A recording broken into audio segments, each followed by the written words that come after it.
Hello everyone and welcome to the 11th meeting of the season here at Meydan. Looking forward to the 8 races sponsored by Azizi Developments. And the feature race tonight is the Lord Glitters Handicap, named after a horse that we were so fond of in the UK and indeed here at Meydan, a horse that had a magnificent record in both countries. And of course, he was trained by David Amara, who got the very best out of him over a variety of distances over a fairly long period of time. Well, today's race, in running his honour, looks like a really good contest. Charlie Appleby with Alpine Trailer Horse, who had classic aspirations at one particular time last season. He's had a comeback run here at Meydan and he looks to be one of the big players in the race. Also in there, Archivist, a horse who used to be trained by Sir Michael Stout as a 2-year-old, William Haggis as a 3-year-old, and he's now trained by Hamid Al-Jahani. He also has had a prep run here in Meydan, and I think that he must be a big player in the feature race, the Lord Glitters Stakes. All the way through, there's lots of interest. We'll also see Catullus against Northern Champion. Again, they ran first and second over 7 furlongs last time at Ed Walker's runner at Northern Champion, just coming out ahead of Catullus. They dropped back down to 6 furlongs. That might give Catullus the edge today. Who knows? We're about to find out on a fabulous card at Meydan once again. Let's get all the details now with Pat Comerford. Following a second last start over 7 furlongs, I think the step out to 8 could be a winning move for race 2, number 10, Breakdancer for Horseracing. Well, he was a last start winner, flashing home and nosing out Catullus on the line. Who he faces again tonight, can Northern Champion go back-to-back for Ed Walker? Well, it was a win that we all wanted to see. The People's Horse, Sean, coming on to score at the ripe old age of 9. He looks to go back-to-back in tonight's feature, the Lord Glitters Handicap. And it was a breath of fresh air to see Cats by 5 return to the race as a winner for Doug Watson and Triple R Racing. He saddles up in the Berge Azizi tonight, hoping to take down very similar company. Let's have a look at tonight's race card for our 6th of February meeting. 8 races on the card here tonight, a mixture across the turf and the dirt. Kicking off with the Azizi Mina. It's a 80 to 100 handicap for the purebred Arabians on the dirt. We then head to the Azizi Venice, a 65 to 85 over the mile. A maiden, the 3rd race, back to that 1900 metre distance on the dirt for the 3rd. We head to the turf, down the straight for the first of 2 occasions for the Dubai Trophy. The Azizi Creek Views is over 7 on the dirt. The feature, the Lord Glitters Handicap, always a great race. That one over the 1800 on the turf. We head back to the sprint trips for the last 2 races. The first of them on the dirt, the Berge Azizi, and then the Azizi Riviera back down the straight 6 on the turf to wrap up the night. Here are our non-runners and those who won't be joining us. County de Borzels will not take his place. We lose the 2nd, 3rd, 4th emergencies in the first event. AF Astartha, Casal Hyperlight, AF Mukrej not running as well. Emergencies out of race 2. Secret State, Original Outlaw, Poster Paint and Marcoon heading to race 4. Irish Fighter and Akram come out of that event there. Race 5, Mr. Pirelli, Al Farik, Laguna Boy and Turfani Dubai all fail to gain a start. Dioptas is scratched. He'll be featuring in tomorrow night's Abu Dhabi Gold Cup. Bull Ace, the 15, is out. And the last race, we see the removal of Michael Costa's runner, Man Shot, saved for another day. There is the jockey changes for the night. Race 1, number 17, BF Al Shaham, to be parted by Ray Dawson. An interesting inclusion to the race. And race 6, number 17, Richard Mullen to ride Dante's Lad for Diva Racing. Well, I'm looking forward to going through the 8 races at Meydan tonight, alongside Pat, who has joined me with the backdrop of Samir art behind us. One of the many ways that you can entertain yourself here at Meydan, Pat, but in particular with the racing. Let's talk about that tonight and how good a card you think we have. I mean, Lord Glitters Handicap Night's always been, well, as long as I've been here, it's been a nice night. I mean, it's considered sort of an in-between program between those sort of big meetings, but it always seems to, you know, throw out some nice horses, especially the Lord Glitters Handicap. It's always a, you know, a hotly contested race, and hopefully we see another great edition tonight.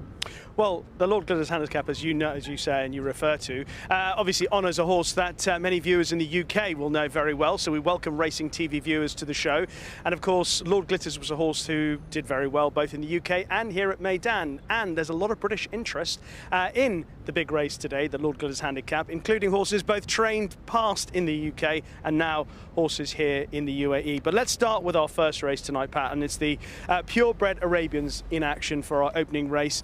And this is a contest that actually is a bit more intriguing than one would first imagine when looking through these runners. Al Grain, Jalab, non-runner here, number 3, Salb, who I thought a better draw would have been quite interesting. Indies Day, Kapos, Sari, Thayer. And then move down to Alarish, Mutawahej, Atbar, Rams Muscat, Hadea. Uptown Walk the Line, probably the horse that's garnering most attraction at the moment. And look out for BF Al Shaham. I think Pat's got an interesting point to make about this runner in the opening race here at Meydan. This is the Azizi Mina. And let's have a look at a horse who I mentioned is garnering most attention, Pat, and that's Uptown Walk the Line. This is more in keeping with the distance, this victory at Al Ain that we're looking at the moment, that this horse wants, though ran quite well over shorter last time.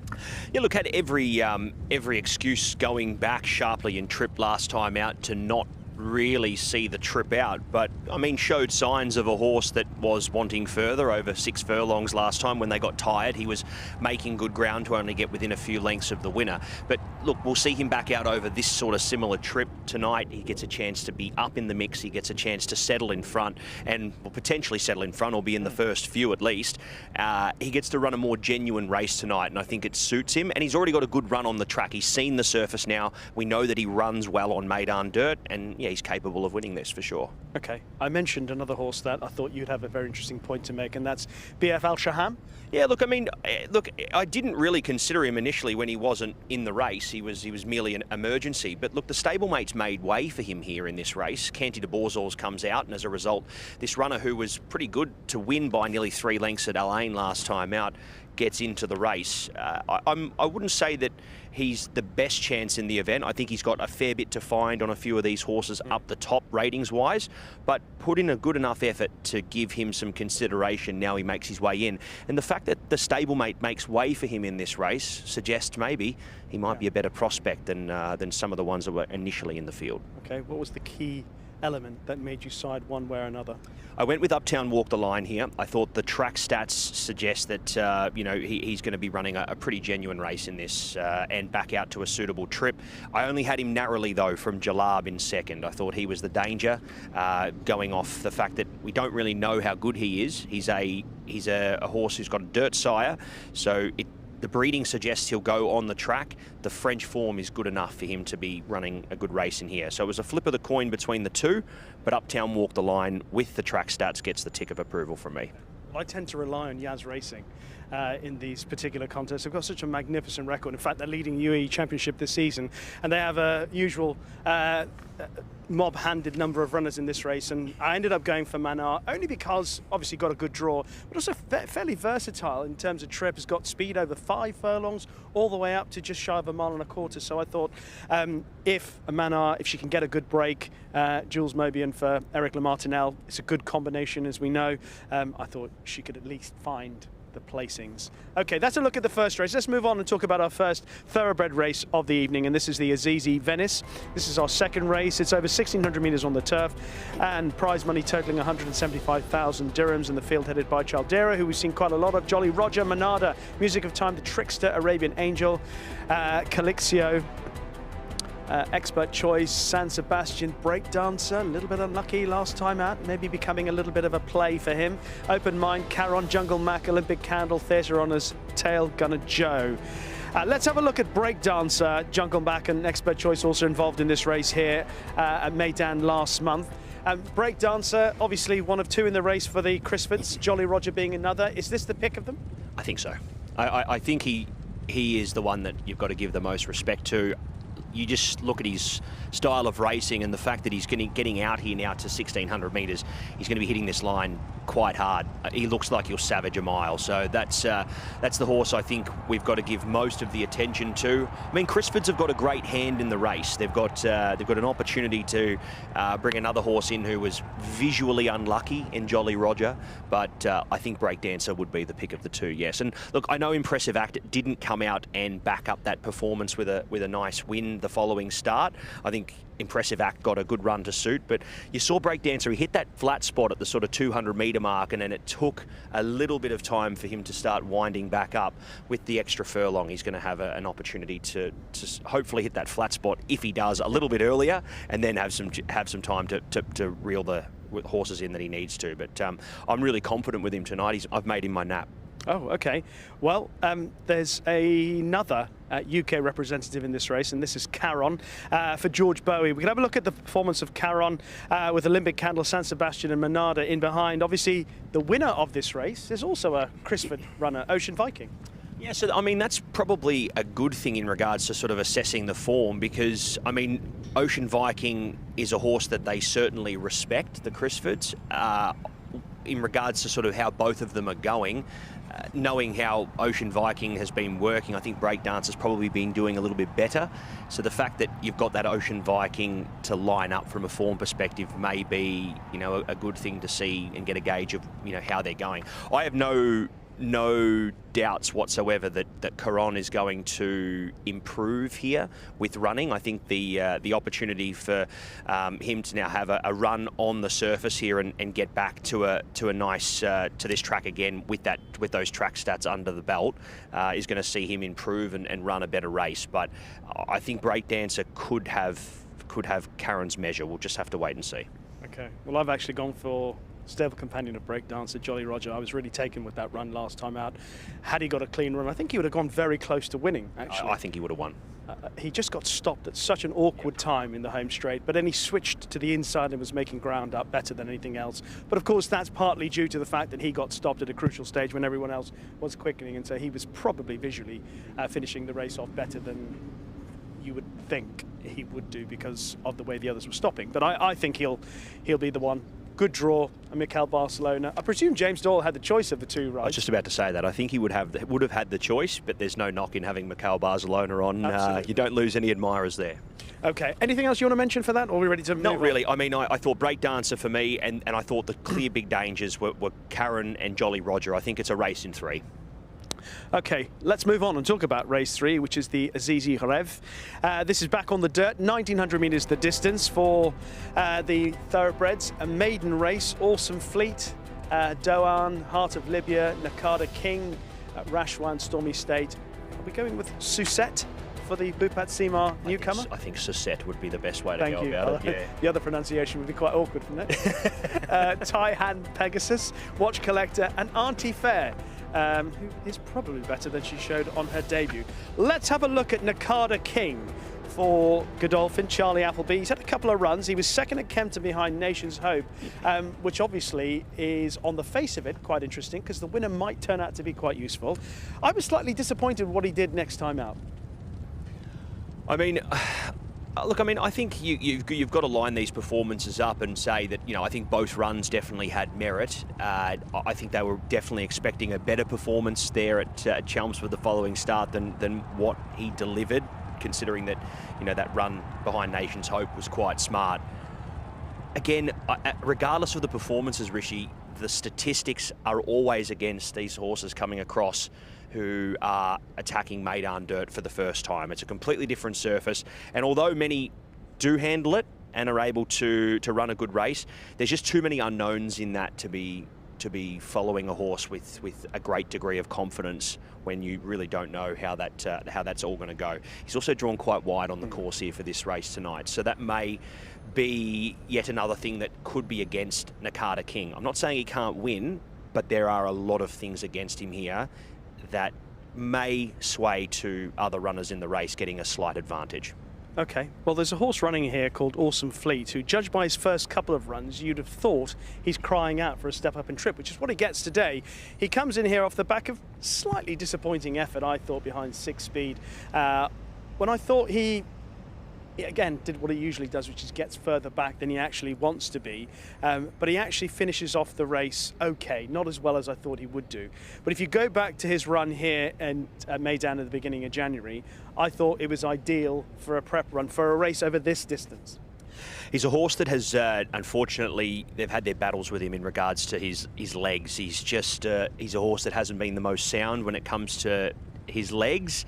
And unfortunately, at an early part of this race, he copped a bit of a graze, and only, I think it just brought up a bit of old trauma in his legs. He's only lightly raced, but I think they've had to really manage him over the journey, and unfortunately the plan was to try and keep him out of trouble, and unfortunately copped a bit of interference, and as a result it sort of probably flared up that. Now my biggest worry is that, with that run, how's he come through that performance there in the 2000 Guineas, and whether or not he's going to be the same horse that we would be hoping to see contest that maiden 2 starts ago. But is the damage done already? That's my worry. He strikes me as a horse that may have to be put away after this start and be brought back bigger and better next year. I think he's coming to the end of his prep.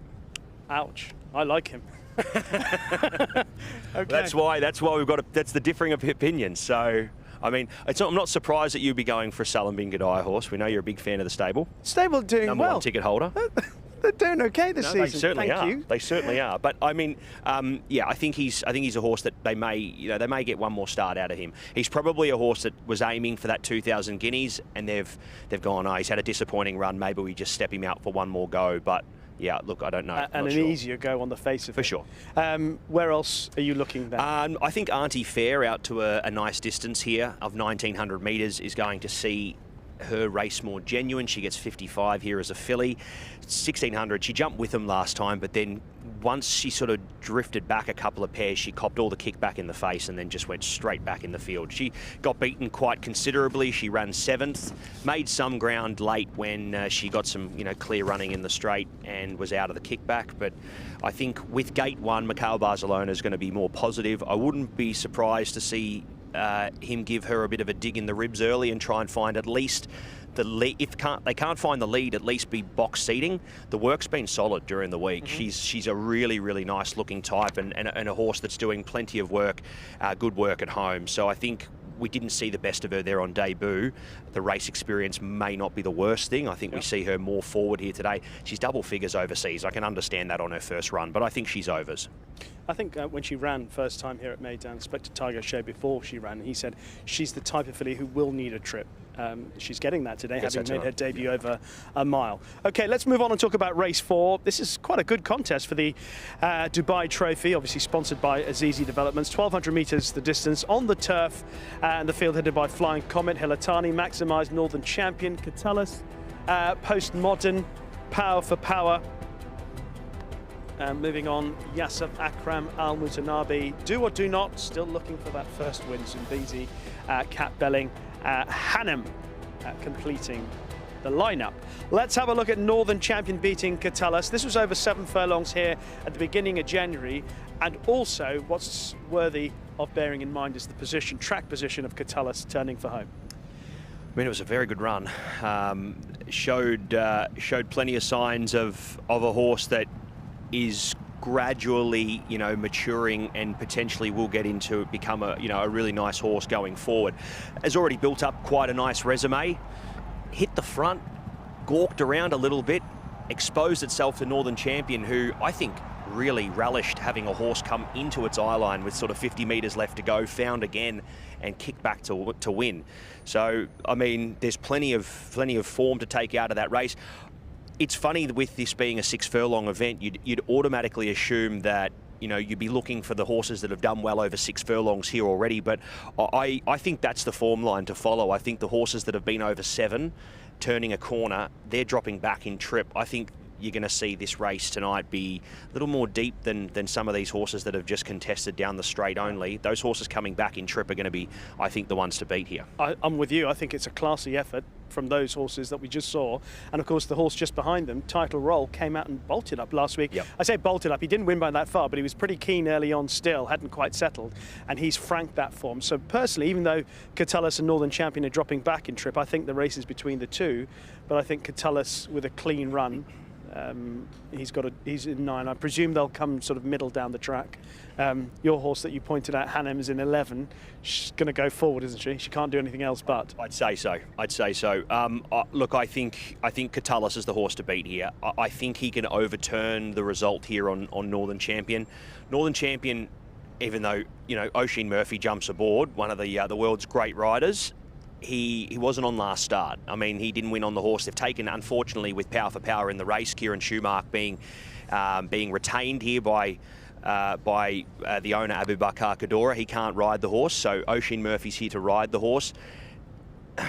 I know it's the age-old thing of, even if it's unfortunate and it means that a rider has to go, losing a winning jockey, on a horse that's won last start, I'm always a little bit of a query there against runners when that happens. So, yeah, I think both will run a good race, but I think Catullus is the horse to follow here, expecting an improved run off what we saw last time out. Might be worth having a look at one more bit of form. Flying Comet, winning here also in January, beating the likes of Maximised and Hilatani.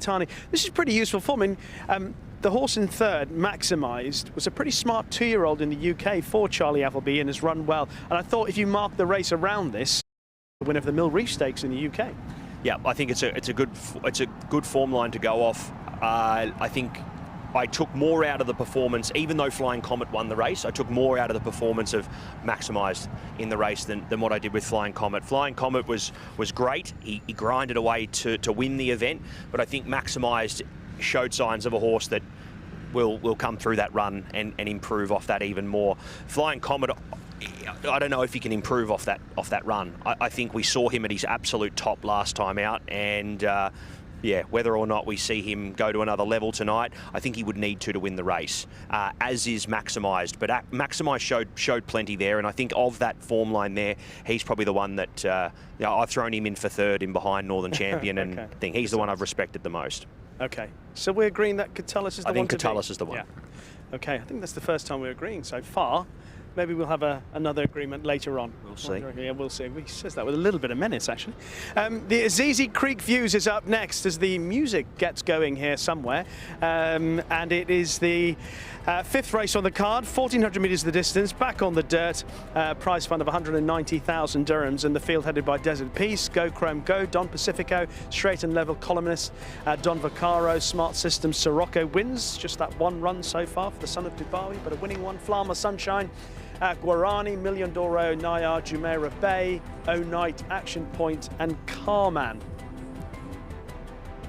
Let's have a look at Guarani finishing fifth. And in this performance, I think it's worth keeping an eye on the horse Don Pacifico, the Crisford horse in the stripe colours, who's had a horror trip here. I put a line through this effort and look more to the run that he produced behind Welcome Dreams, and I think he might be the one to beat. I think he's definitely right in this mix here. Going off what we saw in this performance, rattled home, did impressive. We've both seen this.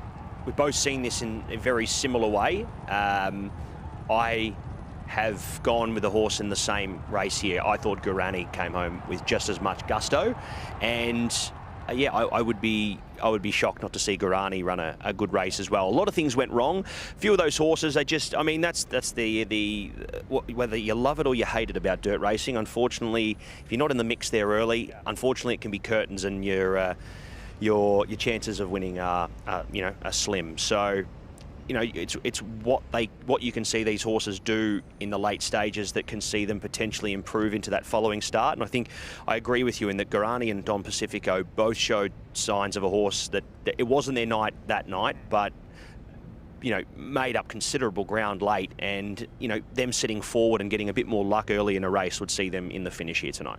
Okay, I mentioned when we were going through the list of runners, Sirocco wins, the son of Dubawi. He's only had the one run for Misaba Al-Mahiri, but it was a winning one at Jebel Ali just before the end of 2025.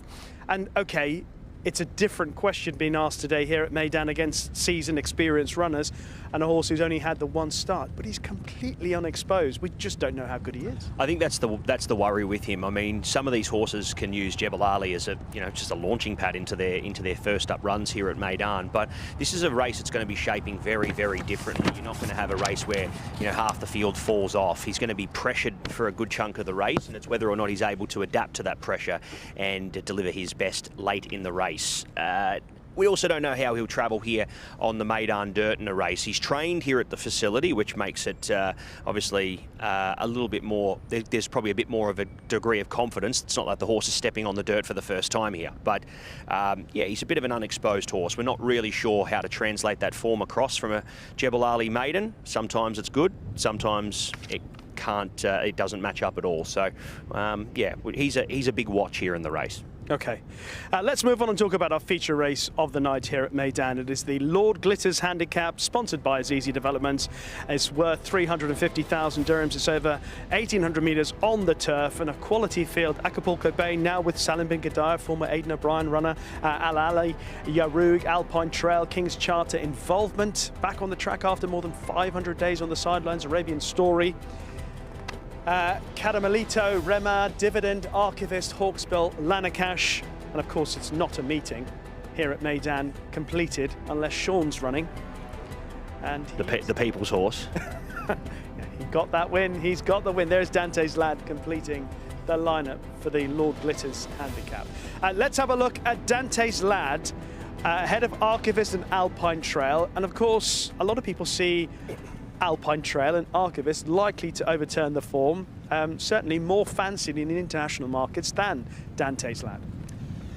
Yeah, I mean it's I think the form line that we've got to give lots of respect to. There's a lot of horses coming through here that have run really well and caught the eye, and I think again we were talking about that sort of the Catullus race as well, that we see the horses dropping from 7 back to 6, and they've got the fitness in their legs. Same situation here with these horses who have kicked off their campaigns here at Meydan over 2,000 metres and dropping back here to 1,800 for this feature race. So I mean, fitness shouldn't be a query. I think that race as a form line had plenty of merit. And of course the winner of that race, Arabian Light, we saw just recently. Exactly how right. he didn't win, I don't know, but I mean you called it in the straight, didn't you, as he drifted. What did you say, leaning out or? Laying out. Laying out, yeah. Beautiful. And also you call even when they hit the line, I was sure he'd won it. I was like, what's Pat doing? Kieran Schumacher, he's done it twice to me. Northern Champion was the other one. Yeah, and he's got his nose back on the inside and won. I've flip of the coin and I've been on the right side of it, so thankfully.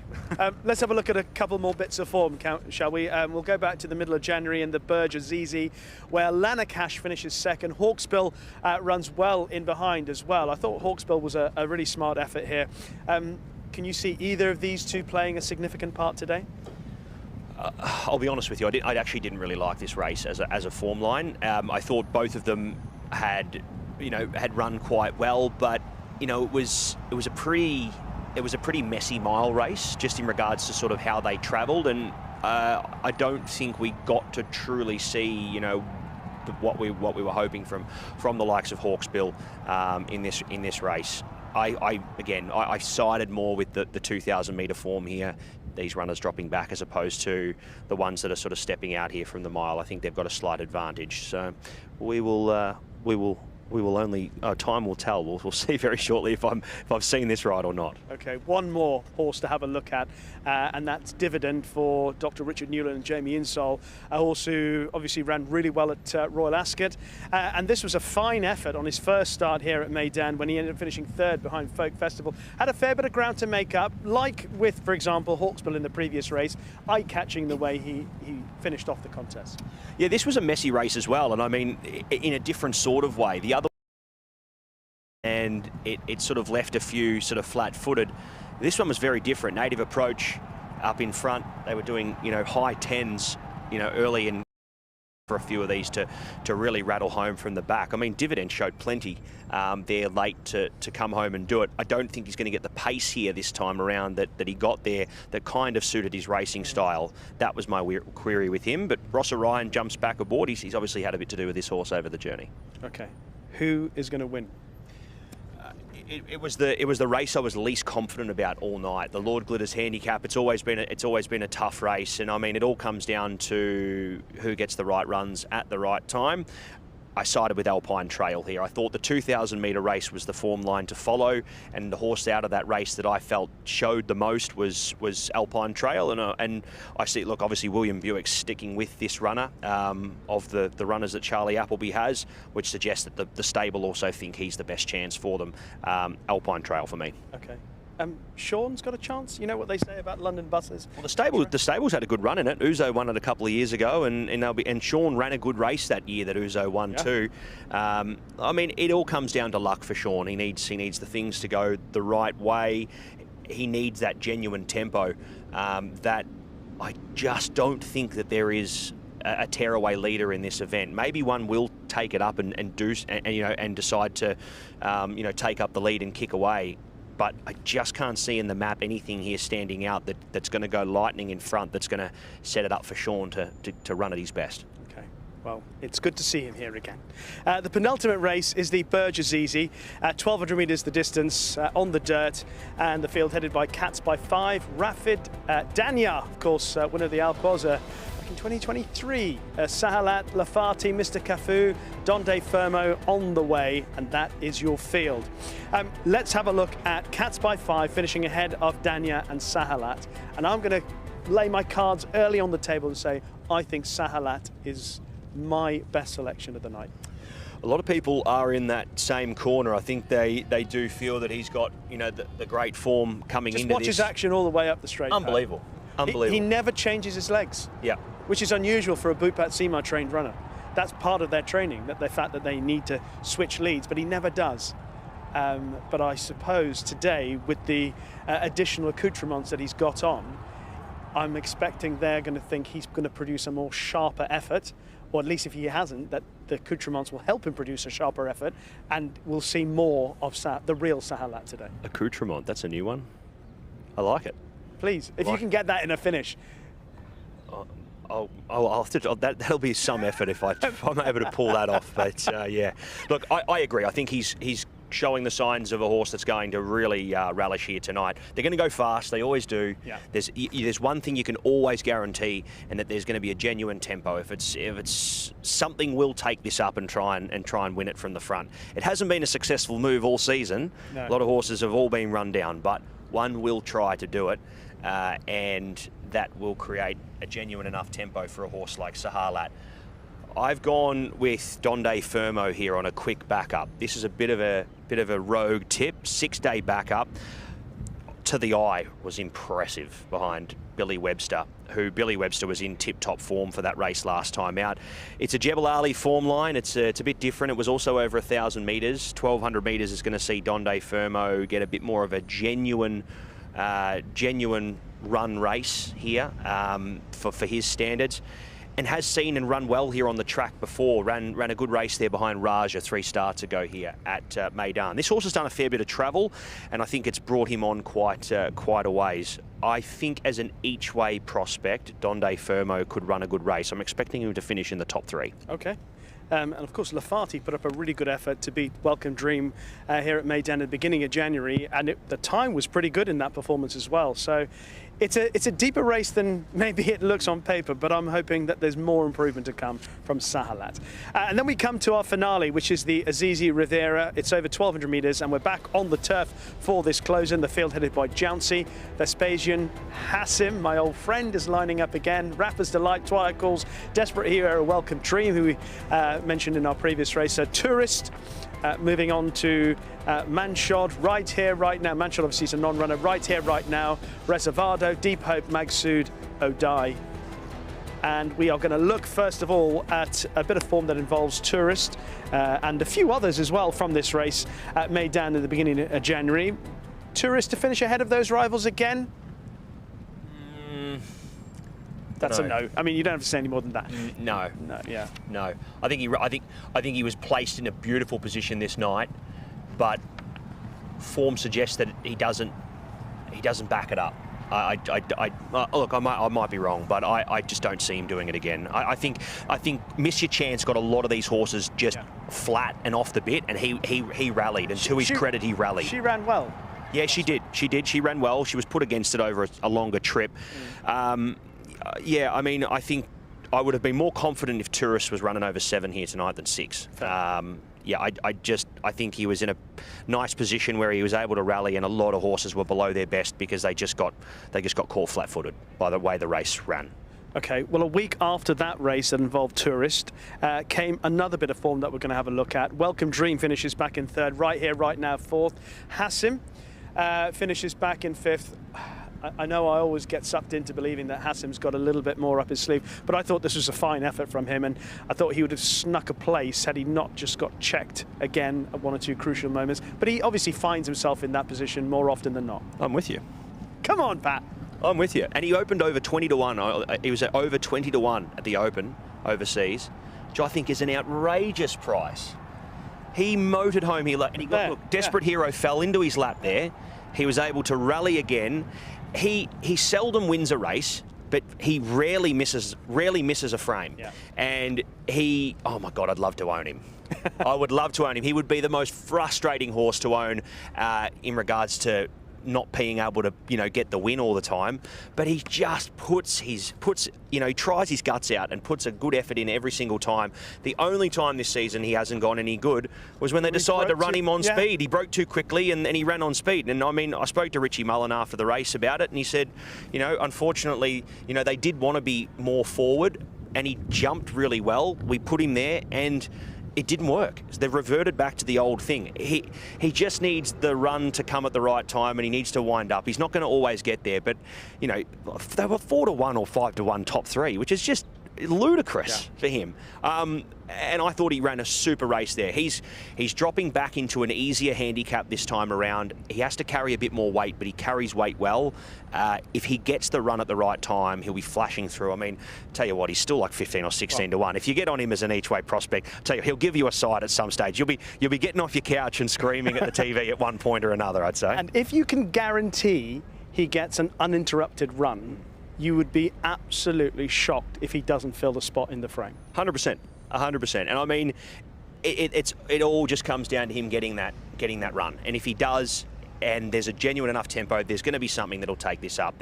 Some of the Spencer horses here in the race, they go very quick. There's a few others that are going to add to that.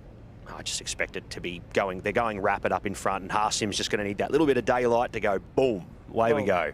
I'm getting you excited, aren't I? I'm getting you very excited. We've agreed on more than one race, so it's like I'm giving you the plot to the big end of the movie. Okay, let's confirm your selections for the evening. Here you go. So we've got 2 the same from memory. Uptown Walk the Line in the first. Hopefully he can run a good race for Abu Dhabi Racing. My nap is Breakdancer in the second. Can you breakdance, by the way? No, I don't. I would not like to put that on the public. Anyone who witnesses that would be horrible. I'd love to see you do the worm, I think. That'd be extraordinary. Auntie Fair in the third. Hopefully can sit more forward out of the kickback. I think she's a good horse if she gets it to her own liking. Catullus in the fourth. Guarani to rattle home in the fifth race. Hopefully a bit closer today. Alpine Trail in the Lord Glitters. Donde Fermo. That's a bit of a rogue tip, but hoping he can run a good race. Harsim in the last to rattle home and break all their hearts. Well, I'm riding Hassan with you. There's confirmation I've gone for him in the last race as well. Manar in the opening race. Yaz Racing have served me well with the purebred Arabian, so I'm hoping that Manar from stall 1 can do it again. Jolly Roger, my selection for the Crisfords in race 2. Awesome Fleet, sticking with the Salim bin Gadaya runner. Catullus, I think, will just get the better of Northern Champion. Don Pacifico again for the Crisfords. Archivist is a horse I've always liked when he was with Cheveley Park and trained by William Haggis in the UK. In fact, he was with Sir Michael Stout as a 2-year-old, then with William Haggis, and I think Hamad Al-Jahani's horses have been running well all Carnival long, and I can imagine that he'll run well again. Sahalat in the penultimate race would be my most confident selection of the whole night. I expect a much improved effort, even though last time it wasn't too bad. And then, of course, we're all going home with a big smile on our face when Hassim gets a little bit of luck. I think that's the best one, isn't it? If we both agree that's the one. If he wins tonight, we're going to celebrate. 100% we have with a little break dance. Oh, yeah, okay. All right, I'll do my best. I'll do my best. You do the worm. Worm on the sign-off. I'll do my best. Okay, I'll do the wave. Bye-bye.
Well, I've made my way to the pre-parade ring ahead of the first of our 8 races here tonight at Meydan, and the horses are just beginning to parade, but also in the midst of them all, it's one of the paddock stewards, it's Cedric Laporte, who is just having a chat with a few people.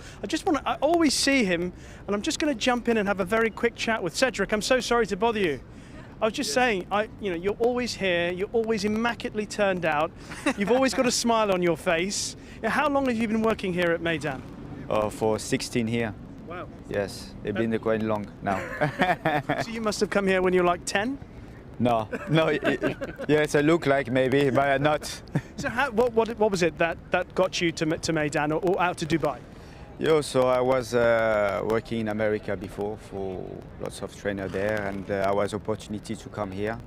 I was working for Sati Shema before. Oh wow, okay. And now I am working out for Michael Costa in the morning. Yeah. So and I will do paddock steward, yes, like part-time.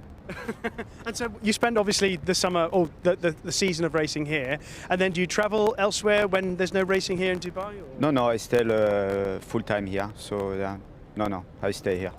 Have you ridden anything at Michael Costa's that we should be looking out for? No, now. I'll put you on the spot. I know. No, he's no one to my horse rinning tonight. So yes. I see. Yes. Very good answer. Very diplomatic. Yes. But always, you got the first best turned out prize, by the way. Yeah. 500 dirhams. Congratulations, Cedric. Enjoy your night. Always lovely to see him. He's always got a smile on his face. Just chatting away to members from the Godolphin Flying Start as well, by the way. They'll be helping Steward tonight, and Cedric, of course, in charge of the paddock stewards. So lovely to see you all. Have a lovely evening. And let's have a closer look at some of the runners tonight in our opening race. Let's pick up horse number 4, Salb. Now, I actually mentioned to Pat when we were talking about this opening race that I'd quite like Salb in this race. He's got good form on occasions here at Meydan, but the awkward draw in stall 16 makes him hard to fancy. He does look well though, looks in good condition. Just behind him with the red hood on is horse number 8, that's Thayer. Again, another horse that you could make a case for, bar the draw in stall 13, makes it rather awkward for this runner from Musaba Al Mahiri stable. And then drop back and find horse number 6, another horse with a double figure draw, that's Kapos from stall 12, makes it hard for the grey. They're just Cedric. Look, he's gone all business-like now. He's getting them to make their way in the correct order. There he is. When he's got his serious face on, you wouldn't want to file out. That's going past us. Horse number 2. That's Jalab. And then let's have a look at horse number 5. Just going through. That's Indies Day from the Al Ajban stables. Trainer Abdullah Al Mahadi. Following that out is Kepos, who we've already seen. 7 is Sari, the horse with the headgear on and the noseband. And then just about to walk in front of us is horse number 8. He'll be the last to leave here, who is Thayer, who we mentioned a bit earlier. If it was a better draw, I could give Thayer a bit of a chance, but I think the double figure draw makes it a little bit awkward. So a look at a few runners and a little chat with Cedric, who's got a big evening ahead of him here at Meydan. Also with a big evening ahead of them is Pat Comerford. Yeah, thank you, Rishi. Great to hear from Cedric Laporte, one of the many great workers we have here at the ERA and the DRC. But we head to this first race, and it is a cracking event to get underway very shortly. 1,900 metres ahead of these runners, and you can take your pick. There's 6 or 7 winners in this race, and all of them are vying for first place here, kicking off very shortly as the runners make their way to the parade for race 1.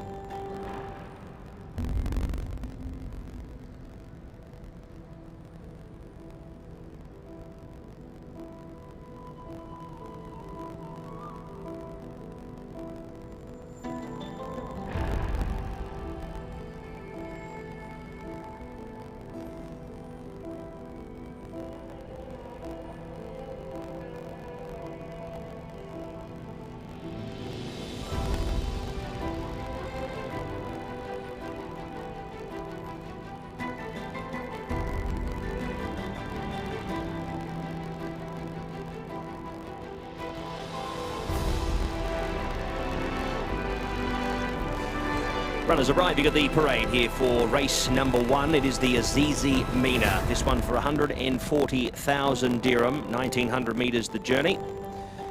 And the runners head to the parade. Let's head to our first horse. And that is number 1 in El Grain. He's off the rating of 100 along with a few others here tonight. Just creeping in, the 9-year-old here by Dahas. Last seen at the races in Muscat over the mile. That was on the 7th of January. He crosses over from Oman here to the UAE for this run. Draws well in gate 3. Sam Hitchcock to ride.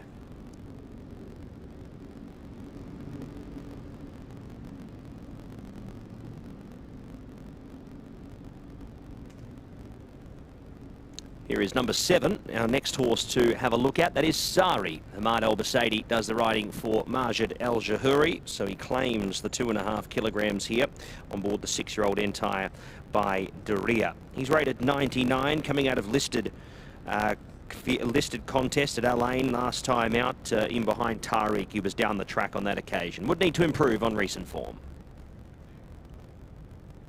Another Yas Racing runner, and that is potentially the pick of the lot, Jalab. Sylvester de Souza certainly thinks so. He's jumped aboard for Eric Legree, 5-year-old Entire by Munjiz, who doesn't have too much to go off when we talk about dirt form with him, but he's got dirt pedigree. His father was a great dirt horse in his time. He finished 7th last time out behind Hasif. That was at Abu Dhabi in listed company over 2,200. He switches to the dirt and drops in distance to the 9.5 furlongs. Number 4 is Salb, the 10-year-old Entire by Dorman. For Royal Cavalry Oman, Ibrahim El Hadrami. Alia Tiar claiming 2.5 kilos here. Draws 16, it's going to make it tough. Another one last start in Muscat and makes its way across to the UAE for tonight's race. 5 is Indies Day, the 8-year-old by Burning Sand. Saif Al Balushi rides, one of 2 runners here for the Al Ajban stables, and trainer Abdullah Al Hamadi. 6th last time out in that listed contest at Alain. He's still 12.4 lengths off the winner, so would need to improve on what we've been seeing recently, but comes into his easiest race that he's faced in quite some time. Number 6 is Quepos. He's drawn a little wide in 12. Khalid El Balushi rides and claims for Ibrahim El Hadrami with that 2.5 kilo claim. Coming off the rating here of 99, he was unfortunately a non-finisher in the last time that he raced, and that was on the 28th of November. He returns to the races off 70 days. Number 8 is next, and that is Thayer, the 5-year-old Entire by AF Al Bahar for Masaba Al Maheri and Richard Mullen to do the riding. He was coming out of Group 2 company behind Vizier. He's seen the track before. He was way off them in that race, but coming out of Group company, he should find this a tad easier. 9 is Alarish by TM Fred Texas. The 9-year-old gelding here for Marwan Al Balushi is partnered by Bernardo Pinheiro, also coming out of that listed contest there at Alain. Disappointing on that day, was able to break through for a win at the back end of last year though here at Alain. So he has had a win this season, just needs to translate that form here that he saw last time in a handicap here to Meydan tonight. Mutwahij Athbar is the 10, 95 rater for Athbar Racing. Elise Jean, Marcelino Rodriguez claiming. Many apprentice riders involved tonight for this opening contest. Down behind RB Kingmaker in Abu Dhabi. That was on the 14th of November. We haven't seen him at the races since. He's drawn a little tardy in 15. That's going to make it a little bit difficult, but he has had 84 days off the scene and been freshened for this. 11 is Rams Muscat. 14, he'll need his speed to burn across from that wide draw. Ibrahim El Hadrami with another here in the race. Abdulaziz El Balushi to do the riding here for this start. Another one for Athbar Racing. Tygo Shea rides Hadaya for Elise Jean, coming out of the Group 1 at Goodwood last time out. In behind Al Gadir. Probably the best form line you'll see here in the race tonight. 15 lengths off Al Gadir. Has to translate that form across to the dirt here tonight at Meydan. We will see if he can do so, but certainly has form lines that jump off the page. 13, Uptown Walk the Line was good over a shorter trip. Drops out to a more suitable distance this time around. The 6-year-old Entire by Burning Sand. Saif Al Marah and Sandro Paiva combine again with Abu Dhabi Racing. 14 is Gazan du Soleil, the 4-year-old colt by Gazwan. Andy Slattery rides for Halal and Tanon Alalawi. Comes across from France and looks to bring that form over. Last contesting a listed company race there where he was only beaten a quarter of a length. 16 is Manar, draws 1 here tonight for Eric Lamartinel, Jules Mobian to ride at 54 kilos. Coming up against tougher company here tonight, but she has got some good form throughout the season and will be looking to hopefully pick up a dirt win for the year. 15 is Majdi, drawn a little wide in 10. Case Albacete rides for Al Ajban Stables. Down the track last time out in a 65 plus. That was over the 2 mile, running there back on the 24th of January in the first leg of the Elaine Marathon. Dropping sharply in trip here.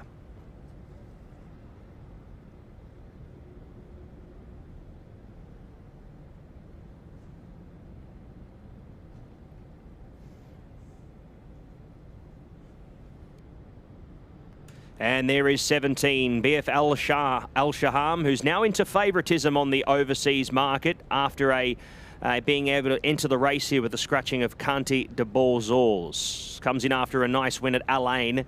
They'll be looking to translate that form here.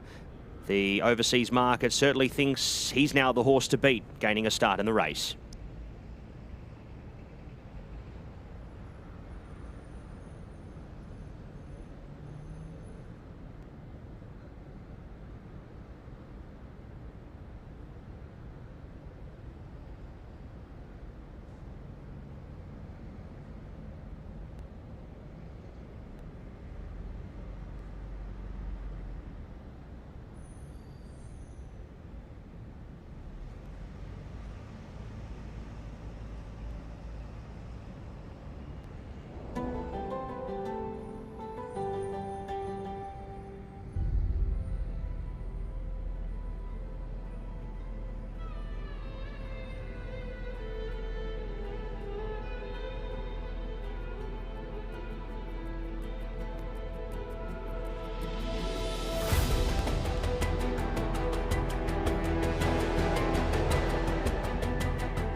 It is time for our first PHI Advertising Best Turned Out Horse Award of the evening. And in our opening race, it has gone to horse number 16. That's the mare, Manar. Manar is looked after by Fayaz Alam, and he is currently in the parade ring at the moment alongside the CEO of PHI Advertising, Ali Esser, who's handing over the prize for the best turned out winner in our first race. That's Manar. Our thanks to PHI Advertising, who are here every week supporting this award. We thank them again, and we wish Fayaz, Alam and Manar the very best of luck in our opening race.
Let's have a look at some of the leading contenders for our opening race, the Azizi Mina.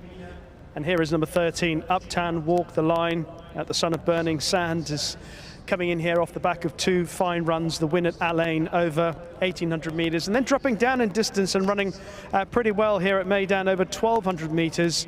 I think being back at this trip is a huge positive. When Pat and I were talking about distance-wise earlier on, we saw that run at Alain at the beginning of January where Uptown Walk the Line was in front, was being run down in the closing stages, but had done a lot of work to be there. Has got a good draw in 4, lots of positives about the chances of Uptown Walk the Line in the first, and is definitely one of the leading contenders.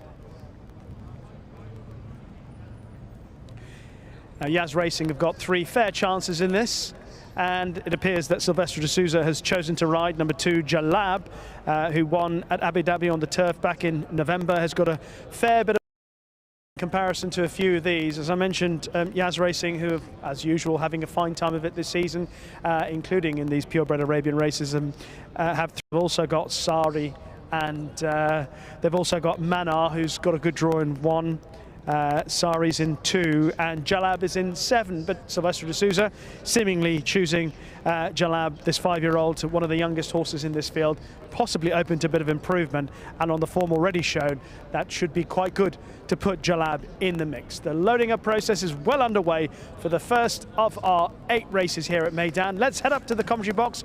Pat, it's all yours. Thank you very much, Rishi. Looking forward to tonight's racing here, the first of 8, and this one looks to be a really, really nice field assembled. Got the full field of 16 here.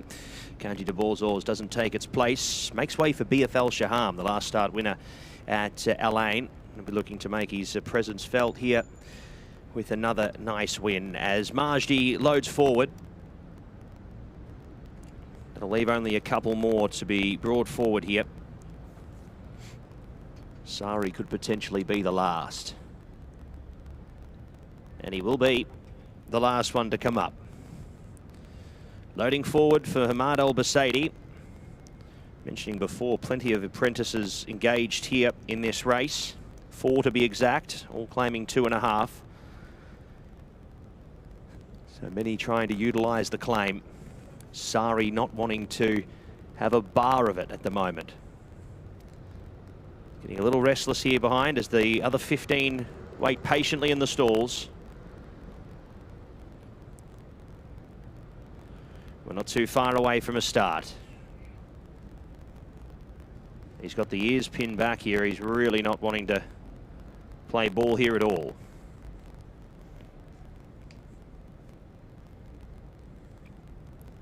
So blindfolds going on, but I'm sure patience wearing thin here. Look at that, he goes straight up into line. Sari loads away.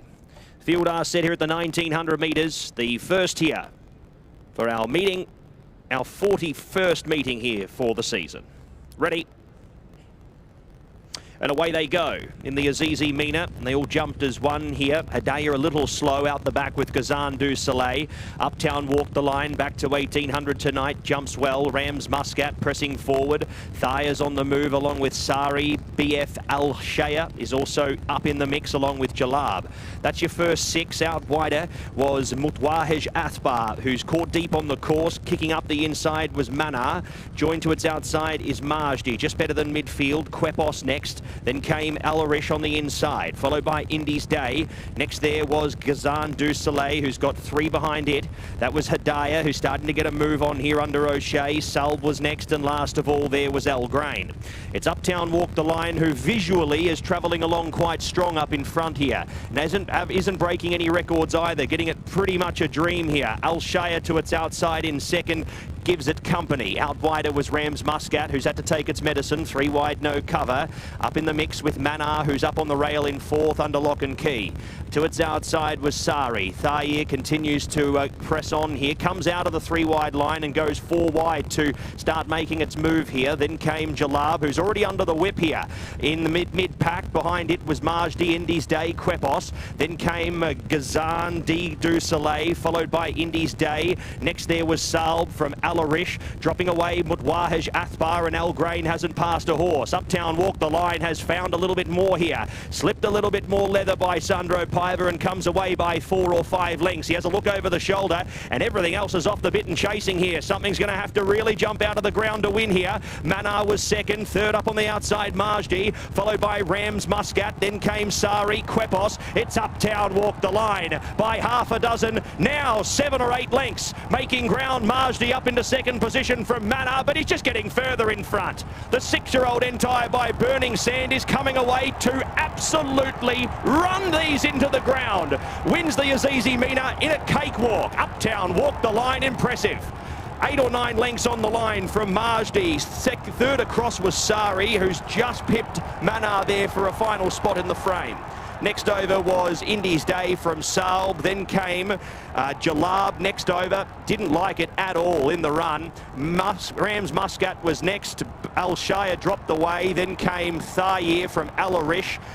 Next over Hadaya, Mutwahej Athbar from Gazan du Soleil. And the last couple home there, Quepos and El Grain. That was impressive. Just a class above. 1200 metres may have been too short. It obviously was too short. Got ran off its feet back to 1800 metres and found a little bit more of that form that we saw at Alain 2 starts ago. Uptown walked the line back to a nice mark here, and off 92, he will be earning a few points for that win.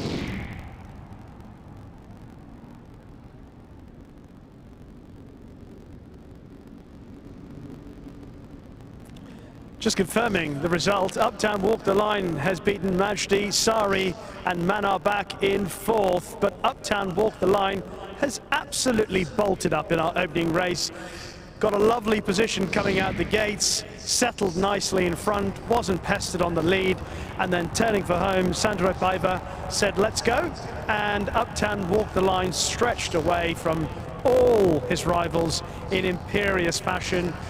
Just looking at the horses in behind, well, Majdi's run on to go past Manar at this stage. Manar had actually travelled really nicely behind Uptown Walk the Line through the race, but got a little bit tired in the closing stages. And Sari was running on and nabbed third spot from Manar, but really it was a one-horse race from a long way out. Pat called it in commentary. Everything went right from the gates for Uptown Walk the Line.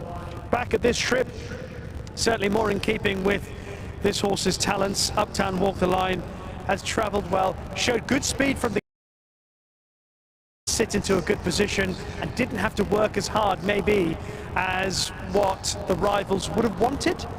Imagined if you look what you want Uptown Walk the Line to do to connections, they said just break comfortably, get into a good position and get into a nice rhythm, and that's exactly what Uptown Walk the Line did. And turning for home, the race was as good as over even before we picked them up here, because Manar was already off the bit in second. that position back, but there's the long look from Sandro Paiva in the home straight on Uptown Walk the Line, and he can enjoy. It was not very taxing whatsoever for this 6-year-old grey horse who was bolted up in our opening race, the Azizi Mina. In the Azizi Mina, 13, 15, 7, 16. 13, 15, 7, 16. The margin, 10 lengths by stops the clock in 209.67. 13, 15, 7, 16. Race 1.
It's time to welcome back the winner of our first race following the running of the Azizi Mina, a 6-year-old grey horse by Burning Sand out of A Noble Leap, ridden by Sandro Paiva, owned by Abu Dhabi Racing and trained by Saif Al Marai. Here comes your winner, returning to the winner's enclosure after our first race. It is Uptown Walk the Line. Uptown Walk the Line.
Ryder, congratulations, Sandro. That looked so easy for you. Did it feel easy all the way through? Yeah, thank you. Yeah, we won with him last time. The first time he ran with us in Alain, he was pretty easy in the lead. So last time here he finished third. I think it was a good run. Yeah. He missed a little bit the break. Was a little bit slow out, but he finished well. Finished third. But we decided to go to be open the distance. So I think we're gonna suit him. So it's yeah, we just opened the distance and he was pretty quickly from the start. Got the lead. Easy, just keep it traveling. I was like happy the way he running. Tell me about the moment that you had a little look back in the straight, you know, to see where the rivals were. Yeah, as I got around on 4 furlong on the 3, normally the other start comes up to challenge it, and I saw nobody come yet, and I kept traveling good, you know. So I said, wow, they're gonna be a good win, I think. Yeah, I got around like 2 furlong, and I look back, and it was quite fast. Is it fair to say that that race has gone exactly according to plan? Yes, we was very confident about him because he's keep improving every time. So we have 3 rounds and one win, 1/3, and now another win. So if you see him the page, he's a good look horse. So today was more fresh. He was excited. I think he's had something to the future. Yeah. Well done, congratulations. Thank you.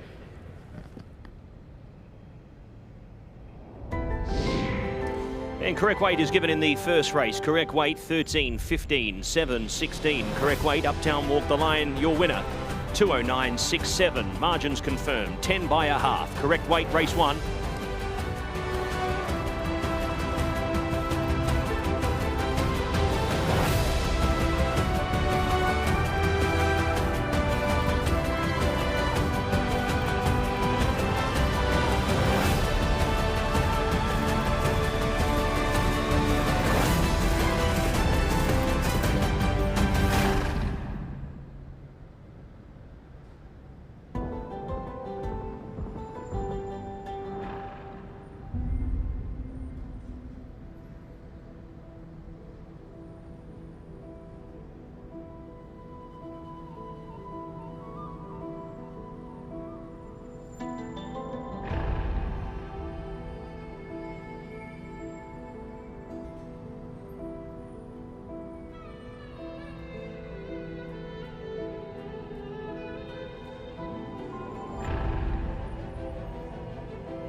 Goes with the name of the... Oh, sorry.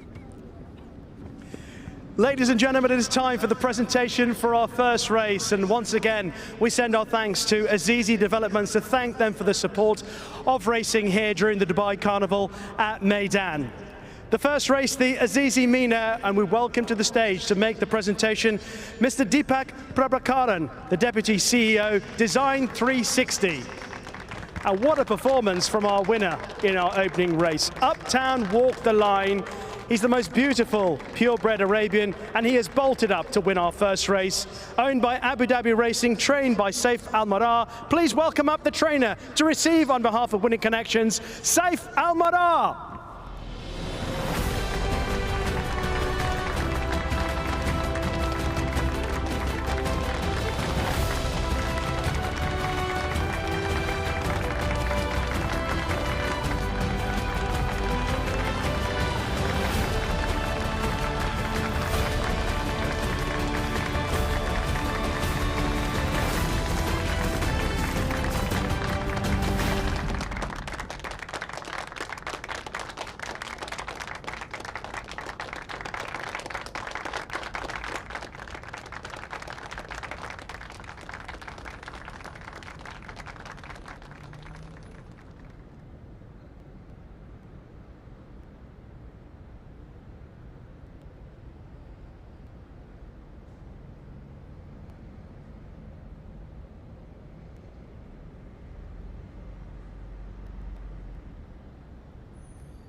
Welcome back, ladies and gentlemen, to the parade. It is race number 2 here on the program. Runners are making their way into the parade. It's the Azizi Venice for 175,000 dirham. This one over the mile.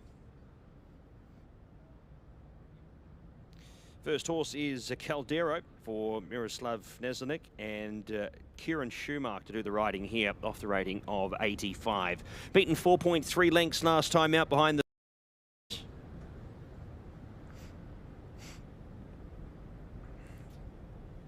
Another horse who does exactly the same is the 2 Jolly Roger. He's off the 7-day backup, 6th on that occasion there, and arguably a tad unlucky. Didn't get the runs at the crucial stage when required.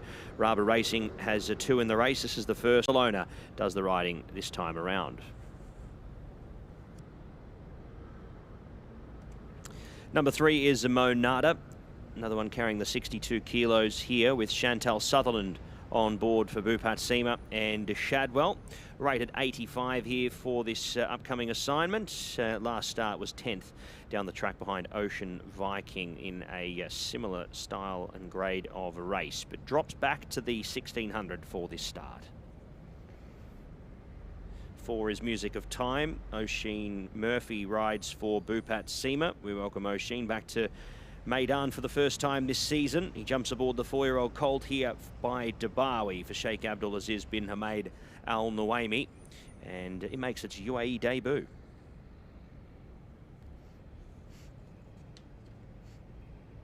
Five is the Trickster. Richard Mullen rides for Masaba El Meheri and Sky Racing. It spots the black cap.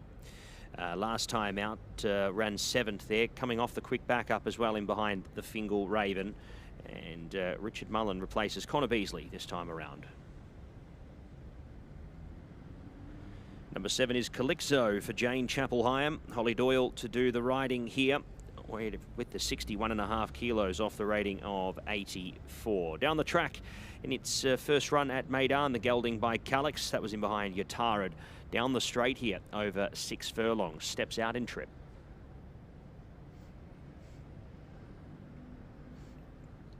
Expert Choice has had a fair bit of mixed form in recent times. The 5-year-old gelding by Expert Eye, Antonio Sintra and Julio Olajuara.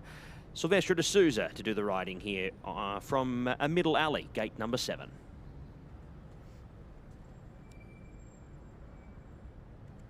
Number 9 is San Sebastian. Vaslav Janacek does the riding for Guillermo Ariz Correda. He's had the 2 runs already since arriving here for a 6th and a 4th. It's been around the mark the last couple of starts, certainly catching the eye and working towards a win.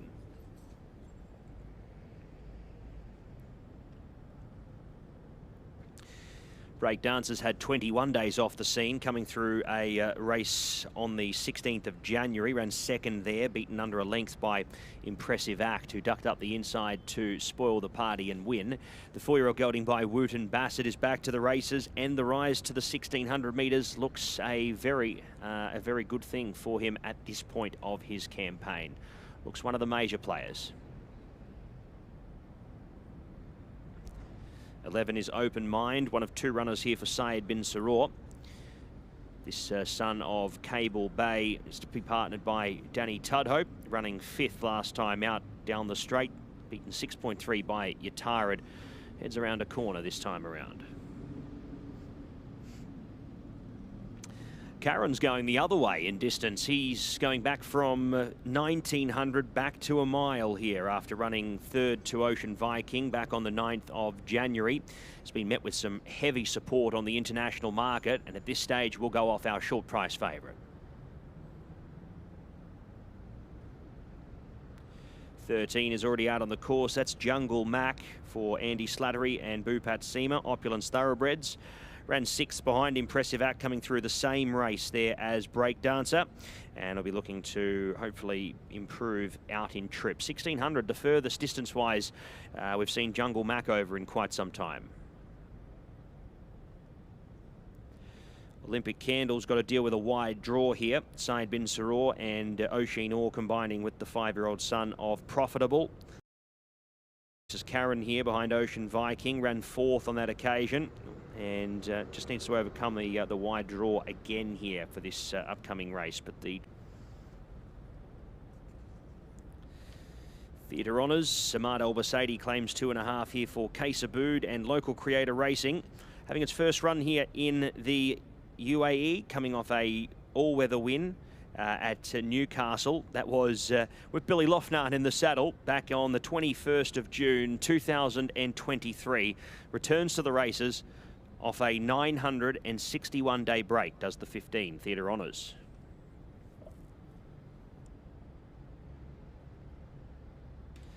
And 16 is Tail Gunner Joe, who has the 54 kilos here as a 3-year-old coming into the race, the son of Nick's Go.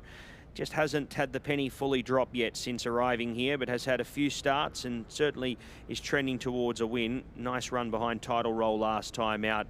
Hopefully we see him run another good race. Tail Gunner Joe is our second last horse. The final horse to have a look at will be Arabian Angel. He's out on the course as well here now. Tiger Shea for Bupat Seema and Akaram Racing. Beaten 5.5 by Miss Your Chance over 1,000. They're stepping him right out in Trip to the Mile here for race 2. That's our runners for the Azizi Venice, and they head to post.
It is time for our second PHI Advertising Best Turned Out Horse Award of the evening. And in race number 2, it has gone to horse number 4, Music of Time.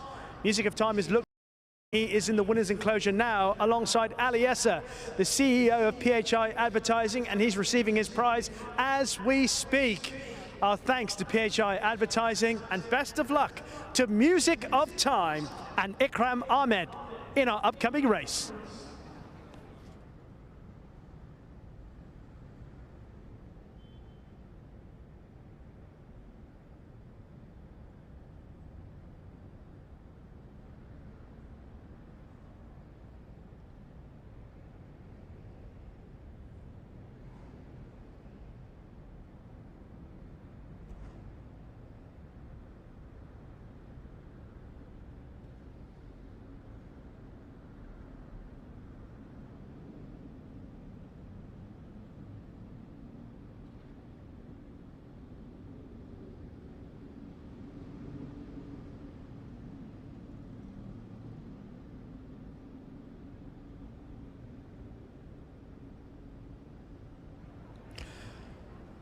Well, here is a horse with a leading chance in our upcoming race, this Azizi Venice, and that is number 10, Breakdancer. He ran really well here at Meydan, or his first run of the Carnival, when he was second to Impressive Act, staying on really nicely over the 1,400-meter distance. He steps up to the 1,600 meters distance tonight, the mile, and judged by the way he finished off that race under James Doyle last time out, he is going to have a very good chance. Obviously, James Doyle is aboard again, and Simon Christed, with 2 runners in the race, sort of assumed that James Doyle had the choice, and he's gone with Breakdancer ahead of Jolly Roger. Horse number 12 has been backed on the international markets as if defeat is out of the question. This looked a really open race at the start of today, but horse number 12, Caron, is now on the international markets, comes into the race off the back of a fine run behind Ocean Viking here last month. And of course, Ocean Viking and Jolly Roger by Simon and Ed Crisford. And Caron showed a lot of ability on that occasion. He's running off the same mark and with a clear run, dropping 300 metres, a distance that he won over in the UK at Lingfield, then he has got a very good chance. Horse number 4 was the best turned out horse in the race, and that is Music of Time. First run for Bhupat Seema, a horse who showed a fair bit of ability when trained by the Godolphin team. He won at Doncaster, but that was back in 2024. His last run came in April of last year, so we haven't seen him on track for some time. And of course, this is a fairly competitive race in which to make his comeback. He is trained by Bhupat Seema, and Sheen Murphy takes the ride. So very strong connections, racing in the colours of Sheikh Abdulaziz bin Humaid Al Nuaimi. He's a horse that I want to keep my eye on. Maybe not for today, but I imagine, given a bit of time, maybe the end of the season, certainly into next season, he's a horse that could potentially climb the ranks.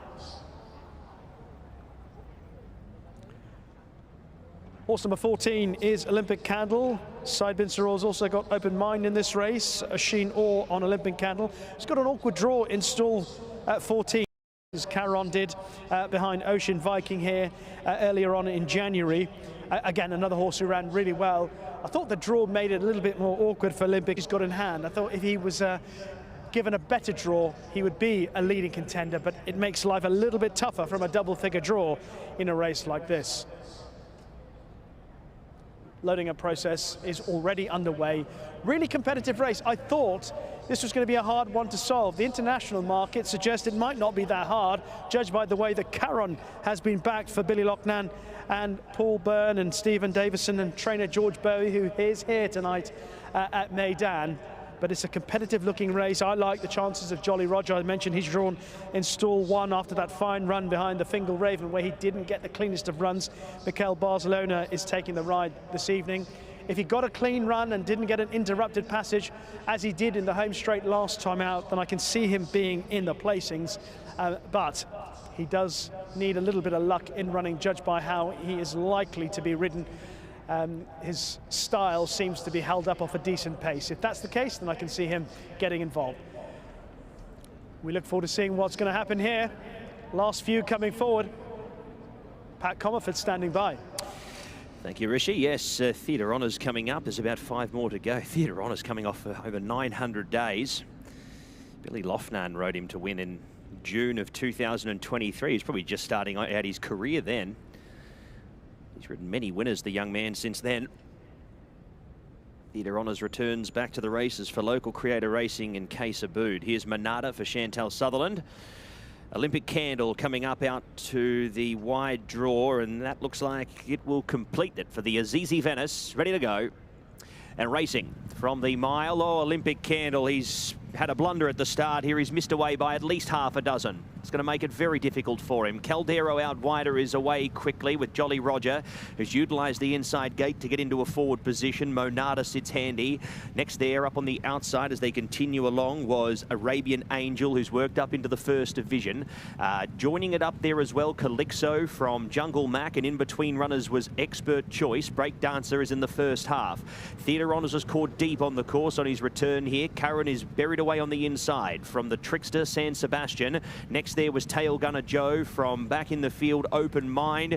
The Side Bin Saror pairs second last and last, with Olympic Candle now reattaching itself, and deeper out on the course, previously obstructed Music of Time wide with cover.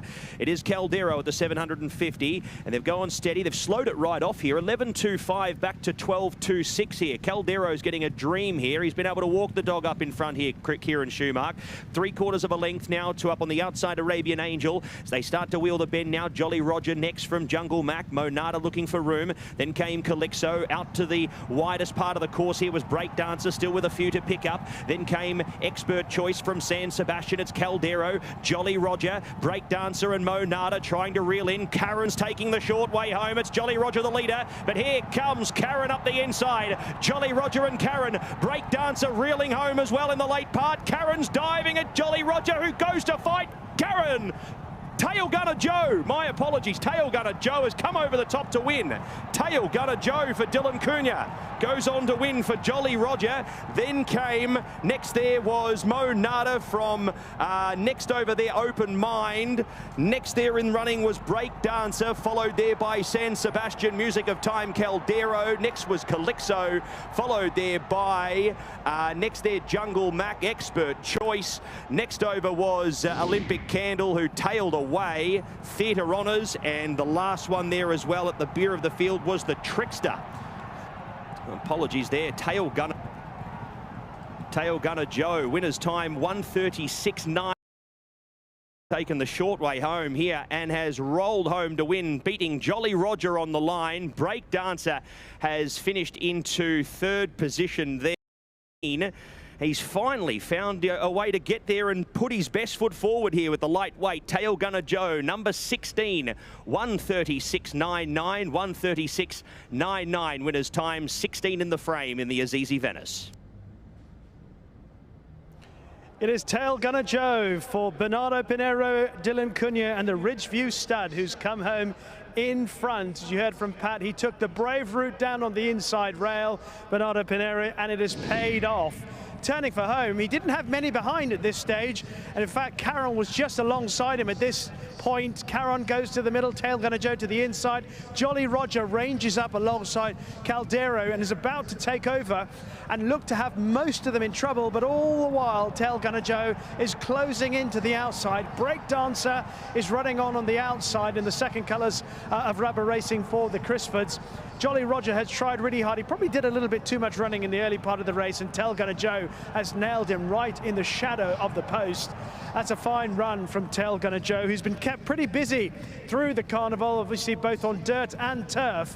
And here down on the inside, he goes just to the inside of Caldero, who did well from his outside post in 16 to try and get to the front, which he did, but he was paying for it, Caldero, in the closing stages. Roger had always sat in a prominent position, and he's also rolled past Caldero. And on the outside with a yellow cap, that's James Doyle on Break Dancer, who's running on. Manada, I think, may have just filled fourth spot. Caron, who has run on well from an uncompromising position, but he's come through the middle of the pack, whereas Tail Gunner Joe and Bernardo Pinheiro went down, paid off in spades. Just to confirm that Manada was back in fourth, Open Mind in fifth, who's also made up some good ground late on. Caron in behind. That's Tail Gunner Joe, the winner. And the unofficial numbers in the Azizi. 16 to 10-3. Tail Gunner Joe the winner, 1:36.99. Margins a neck by 3 1/4. 16 to.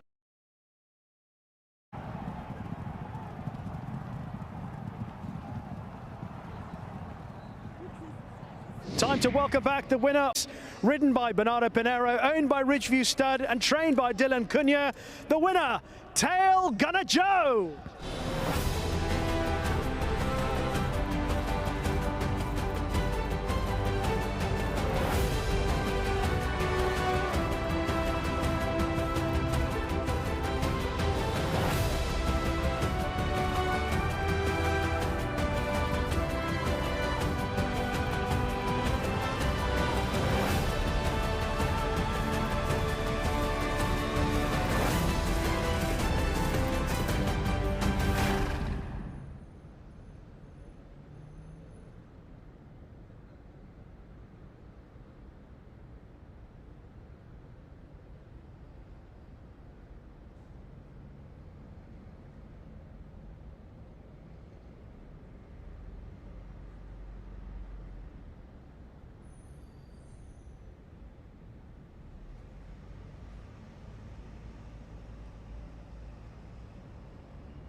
James. You all right?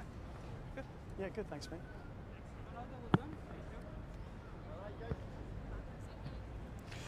Well, here is Bernardo Pinheiro He's got the best smile in Dubai, I think, when he wins a race, and he's just coming back after giving Tail Gunner Joe an absolute peach of a ride to come through the inside rail and get up on the line.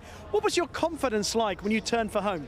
You know, to be honest, I followed his horse up since he arrived in Dubai this season. I saw his races on dirt, and then his races on turf he ran strong classes, and I was outside draw, and he was running quite okay. You know, when I see the horse entry in a handicap race and there was no jockey on top, you know, I'm glad to find out the Dylan Cunha number, you know, got in touch with him. He's a gentleman. I have to thank him very much for the ride, you know, for the confidence. So as I said, you know, I was confident on the horse because I saw his videos. He ran quite nice races back home, and he came here, you know, stopping hard classes, though down in the handicap. He's the only 3 years old in the field, carrying 54. So I have many advantages in my favor, you know. Today he had a good draw, different of the last few starts, so I was happy just to ride him confident in, and I was sure that he was going to run home. To be honest, he surprised me when he really gave me the second gear, but you know, I was on him. At what point in the race did you think, yes, I'm going to get there? You know, Dylan told me, you know, don't drop so far back, you know, try to be in the midfield, because he's been jumping outside and having to sit far back and then no time to come. But he jumps okay. I keep him there with the field, but he's just 3 years old, you know. He saw the crowd. The feeling that he gave me that he was a bit tight there, so I was happy to take a seat, let him breathe, find his gears, and in the middle of the turn when he started to improve, I saw I have plenty of horse in my hands, and I was sure that I was going to run home. Another display of your brilliant talents. Well done, Bernardo. Thank you very much.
Ladies and gentlemen, what a thrilling finish we have just seen to our second race of the night, the Azizi Venice. And once again, we thank Azizi Developments for their generous sponsorship of racing tonight here at Meydan.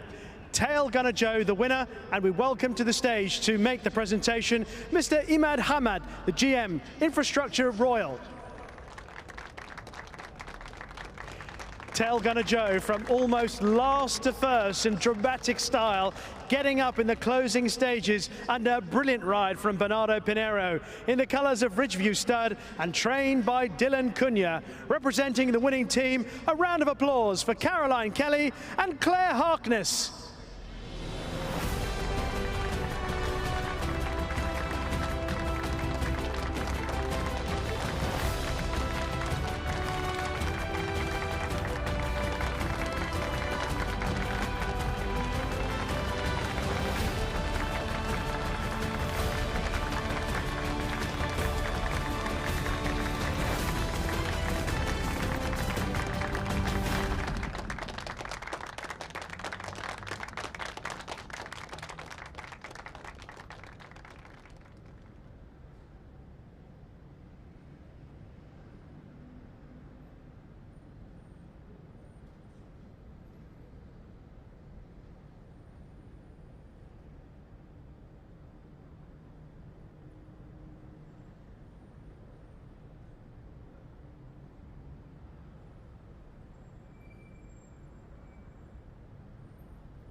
Ladies and gentlemen, it is time for our first edition tonight of Faces at the Races. And now this is the moment where the crowds are put to the test. By producing your best beaming, beautiful smile, you can win the prize of 500 dirhams. This is the first of 4, and all you'll have to do is make your way to the reward center to pick up your prize. Who are we going for? Our cameras are currently searching for the first winner tonight in Faces at the Races. All you've got to do is smile. That's all you need to do. Who's got the best one so far? Let's have a look. Our cameras are closing in. I think we've got one. The camera is finding our winner. There's a whole host of contenders on this table. Might it be this person, that lady, that gentleman? It is. There's our winner. Congratulations, young lady. You have won our prize of 500 dirhams. Congratulations. Now you've got to make your way through the maze of Meydan to the reward center and pick up your prize of 500 dirhams. And you'll be going home with an even bigger smile on that beautiful face. That was edition 1 of Faces at the Races.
Welcome back, ladies and gentlemen, as the runners start to make their way out for the parade of the Azizi Revi. It is over the 1900 metres. For the non-winners, we go with a field of 10 runners. Number 2 is Dogan. It is the 3-year-old colt by Rock Your World for Ray Dawson. Marwan Al-Badai has not really put his best foot forward the 2 starts so far, beating just under 30 lengths last time out in Meydan company. We'll see if the extra ground aids his chances, but would need to improve on what we've seen so far.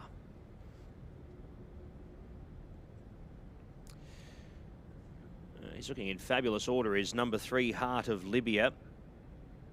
3-year-old colt by Honore, fifth, beaten 8 lengths there by Brotherly Love. Stepping out in maiden company here once again and out in distance as he hopes to run an improved race here, but is trending towards a race where he'll be figuring in the finish. Number 4 is Nakada King. So the 2 runs at Kempton Park on the all-weather and Chelmsford City on the all-weather as well in maiden and novice company. Has figured in the finish on both of those occasions, and we'll be hoping to translate some of that form here tonight as the son of American Pharaoh makes his Meydan debut.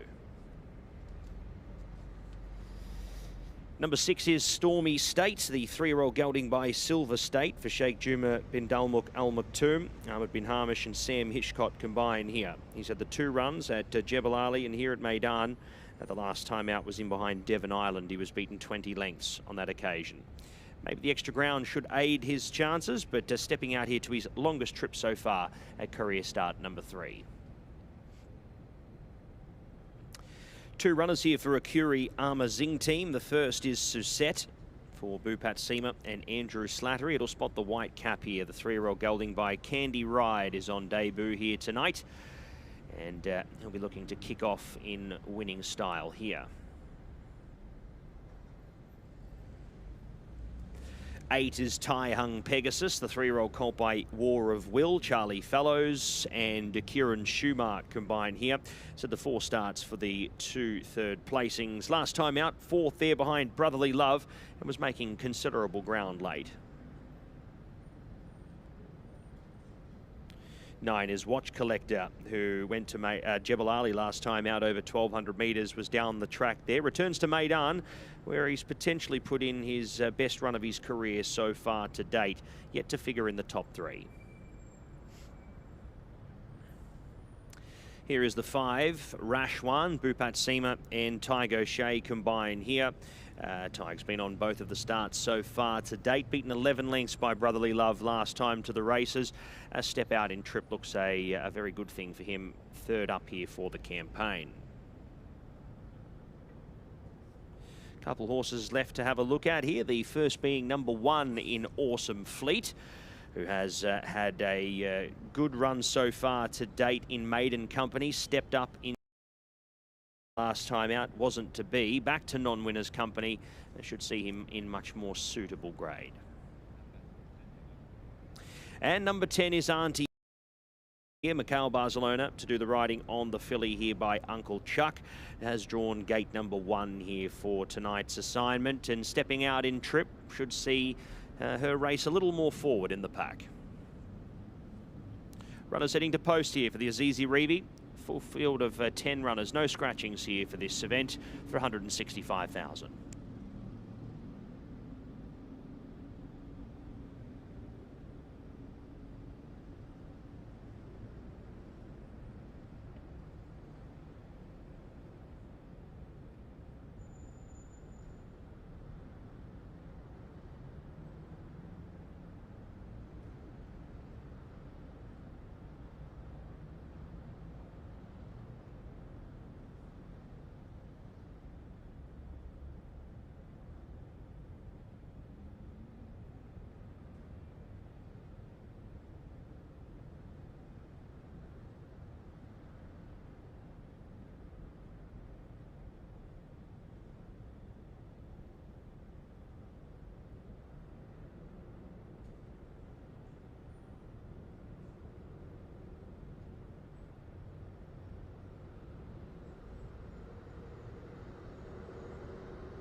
Ladies and gentlemen, it is time for our third PHI Advertising Best Turned Out Horse Award.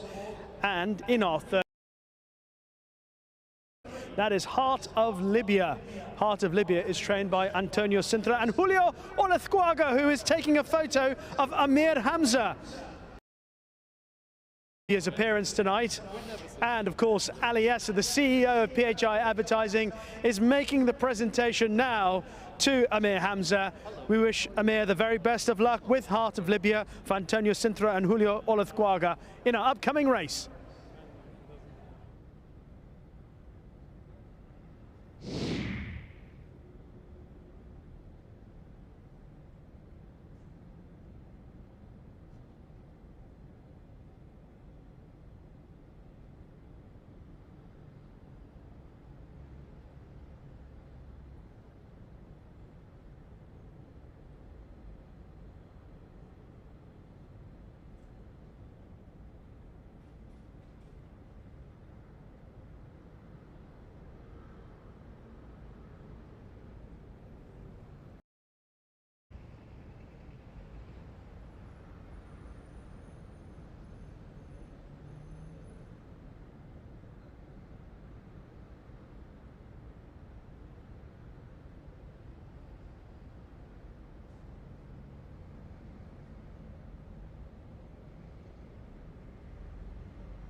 Quite an intriguing maiden coming up here in our third race, the Azizi Rev.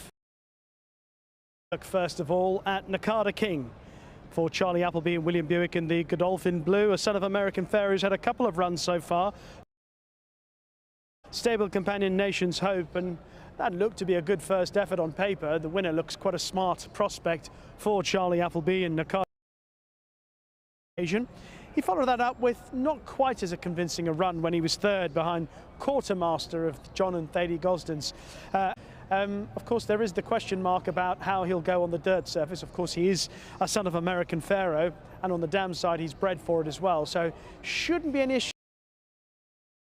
Up to 1900 meters, judged by the way he raced on his first start, that looked like he might suit. He's a little bit on the leggy side, a bit warm beforehand, and there was an awkward moment in the pre-parade ring, but thankfully he was none the worse in the paddock as they were going round, but thankfully he was none the worse. Overall, from stall 10 as well, there are a few questions for Nakada King to answer on his first run on this surface and first run here at Meydan.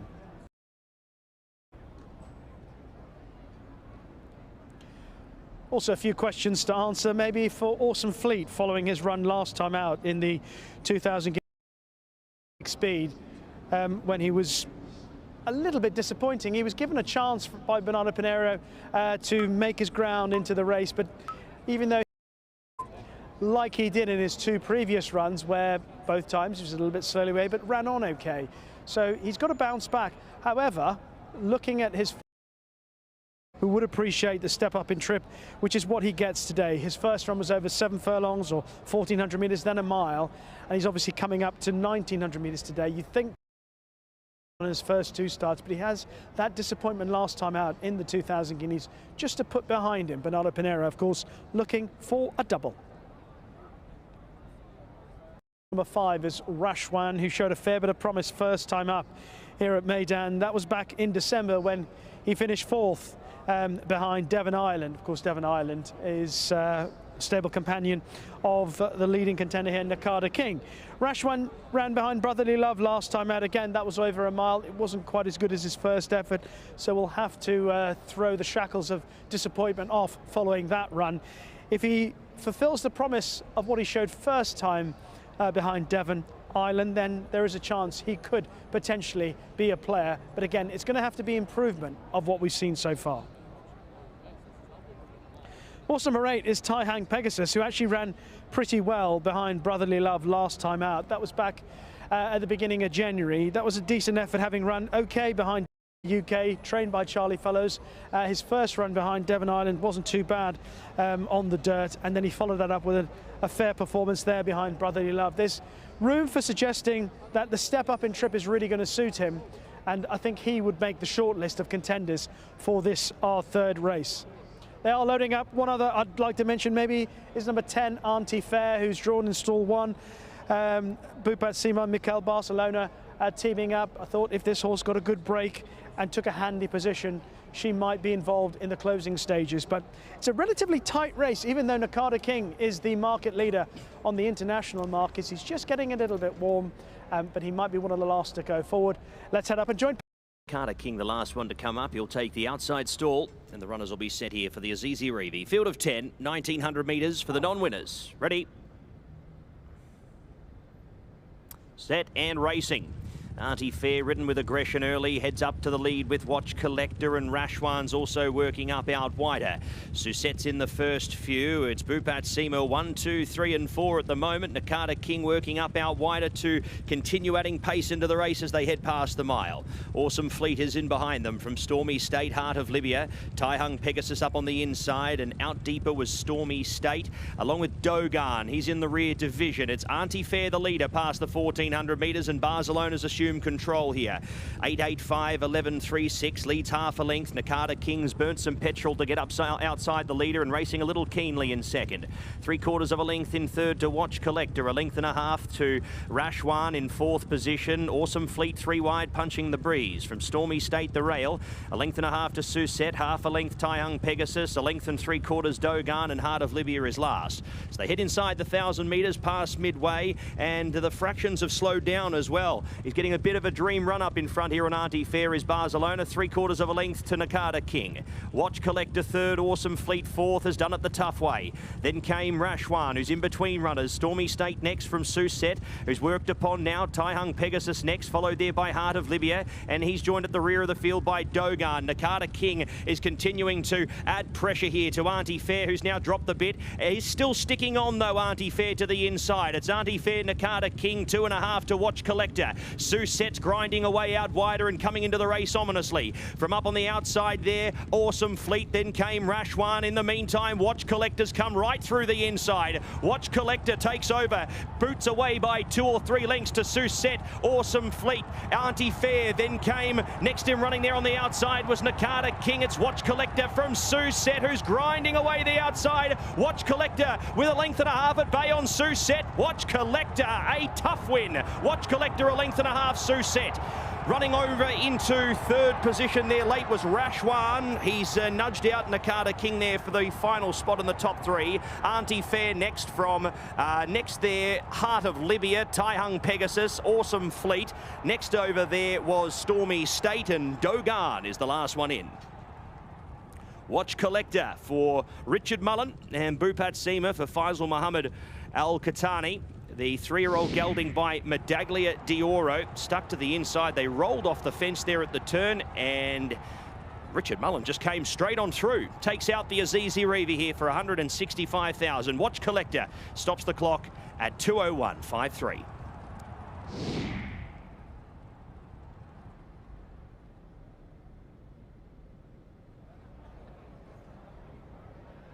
Well, for the second race in succession, the rail has been the golden highway, and Richard Mullen rode it on Watch Collector, who was always travelling well in behind the pace set by Auntie Fair.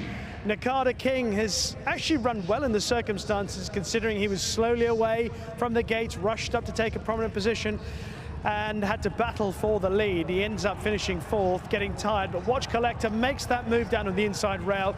I thought Susette was going to prove a big challenger at this stage, But in fairness to Watch Collector, he's seen the race out really gamely under Richie Mullen. This by far his best bit of form on his 4th start. Made his debut last November at Jebel Ali.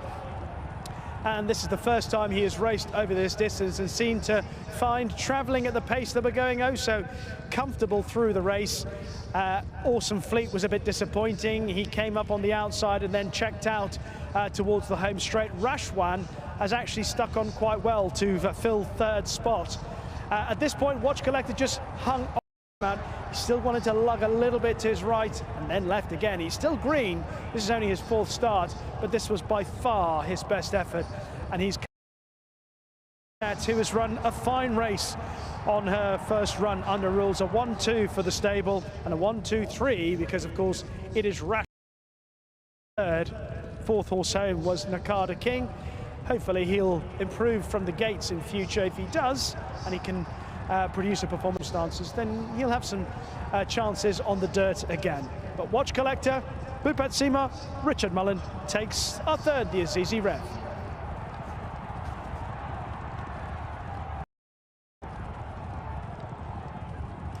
Numbers are 9, 7, 5 and 4 in race 3. 9, 7, 5, 4.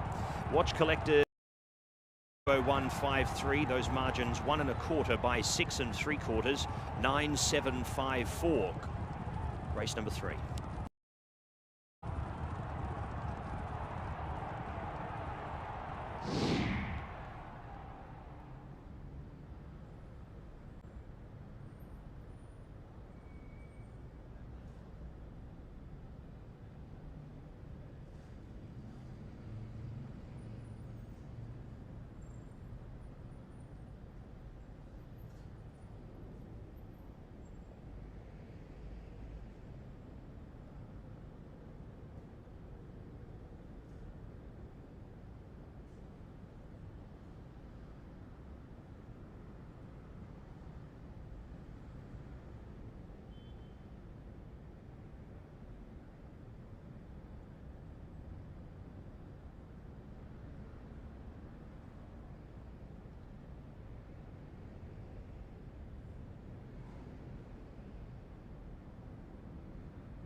Ladies and gentlemen, let's get ready to welcome back our 3rd winner of the evening following the running of the Azizi Rev. A 3-year-old Dark Bay gelding by Medaglia d'Oro out of Earthshaking, brilliantly ridden by Richard Mullen, owned by Faisal Mohammed A. Al-Qahtani, and trained by Bhupat Seema, who had the 1st, 2nd and 3rd home.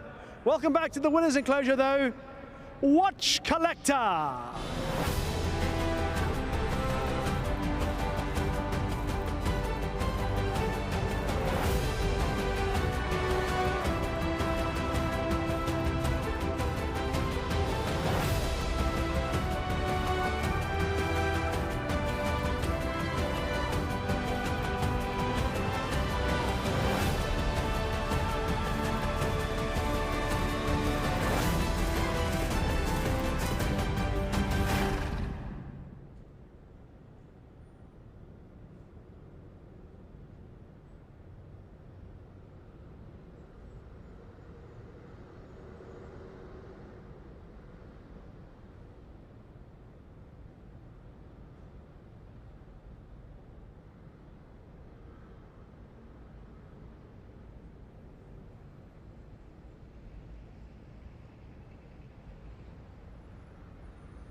Richie Mullen clocking in at the correct weight and now he can debrief us on that performance. Rich, notice how well you travelled all the way around. You look really comfortable in the rhythm you were going. Yeah, he's a big, strong horse, as you can see, Rishi. You know, whatever he does this year is going to be a bonus, you know, for what he does in the future. But he's been running shorter distance, and he was a full horse back then as well. And I'd say the gelding has helped him just get his mind on the job a little bit. He's still a bit laxy-daisy when it comes to things. You know, even up the straight, he was like, what's this all about? And he was lucky.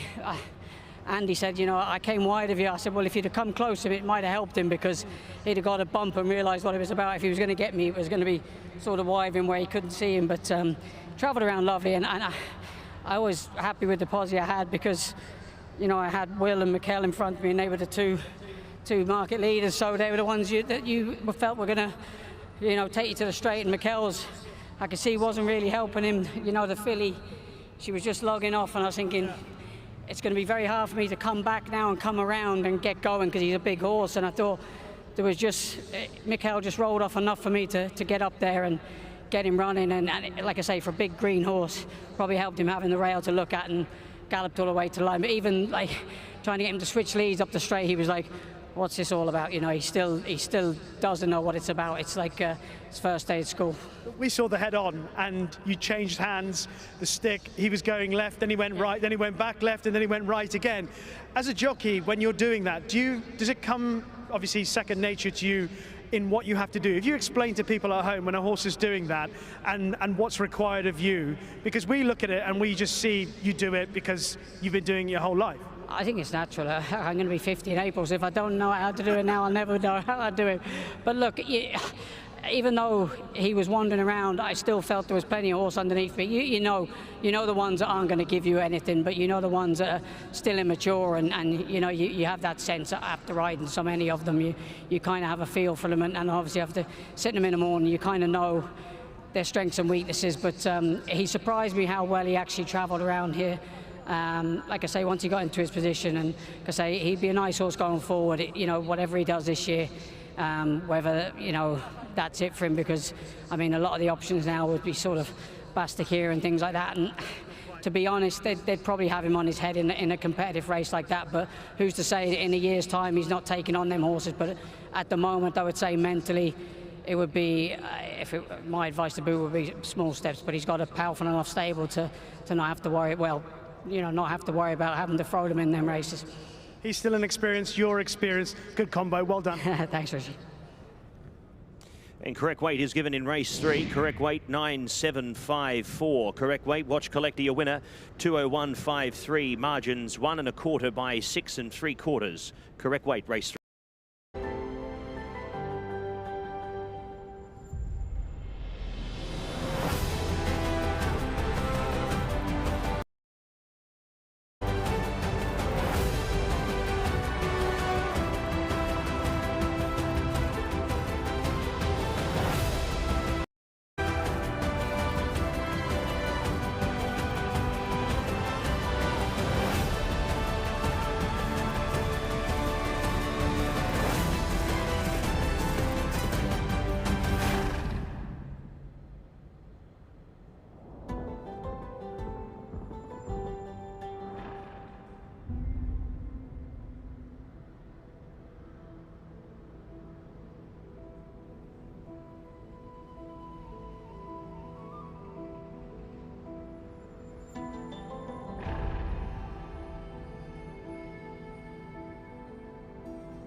Ladies and gentlemen, what a great night of racing we are enjoying at Meydan once again. And we come to the presentation for our third race, the Azizi Rev, and we welcome to the stage to make the presentation Mr. Mohammed Sadiq Farahi, the Deputy CEO and Chief Procurement Officer. And we once again thank Azizi Developments for their support of this race card and their continued support of racing at Meydan and with the Dubai Racing Club. Terrific performance for Watch Collector. Bhupat Seema, the trainer, with a 1-2-3, and Watch Collector winning in the colours of Faisal Mohammed A. Al-Khatani. Please welcome to the stage the successful trainer, Bhupat Seema.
Well, it's always great to welcome Oisin Murphy to Meydan.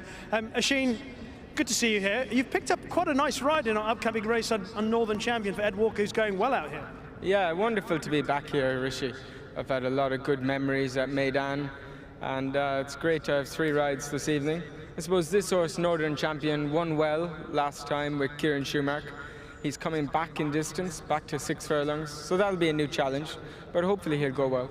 We'll carry on walking in, because I know you've got to get in and have a chat with everyone. But the other thing I wanted to ask you about, and I hope you don't mind me throwing this into the mix here at Meydan, but of course you're going to be riding a horse called Constitution Hill, who's very well known around the world for his jumping. You're going to ride him out of the gates at Southwell on the all-weather.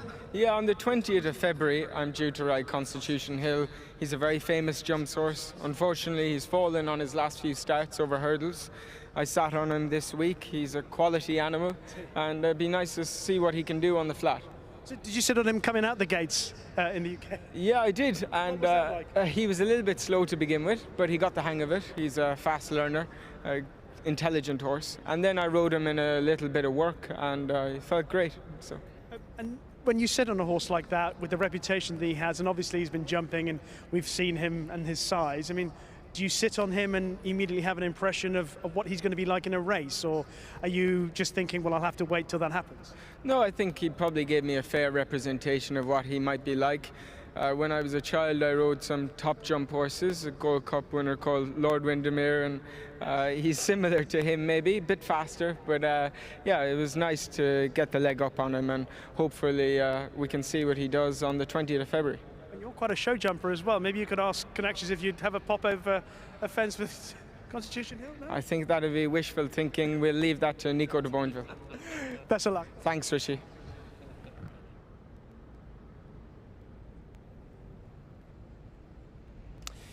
It is the Dubai Trophy, and we are racing here for 350,000 dirham. Conditions race here over the straight 6. We head to our first horse. It is the one Flying Comet, the last start winner for Simon and Ed Crisford. Silvestre de Souza partners once again. We're looking to go back to back here. Our highest rated horse off 100.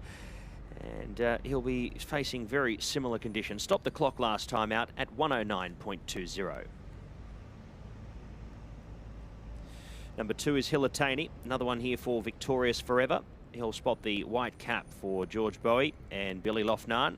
97 rater here, having his 7th career start. He's notched up 2 wins and a second so far.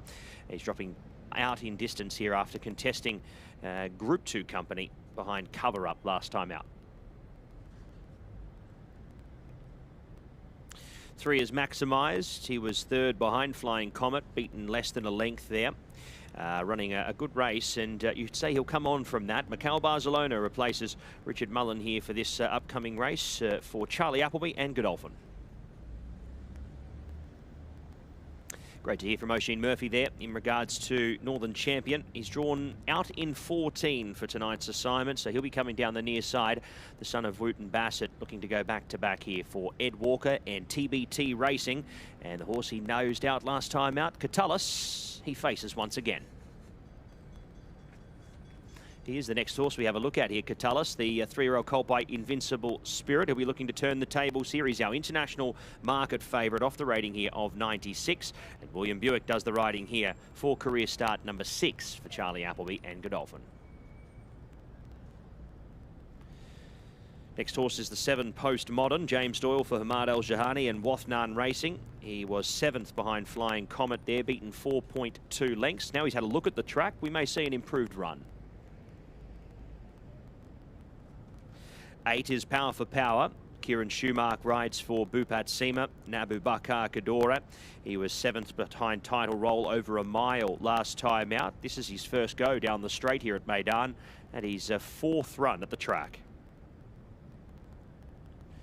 9 is Yarsip. He was impressive on debut, winning over 1,200 metres. They stepped him up to a mile to contest last time out. That was in the 2,000 guineas behind 6 Speed. He now drops back again to a sprint trip onto the turf though here for this run.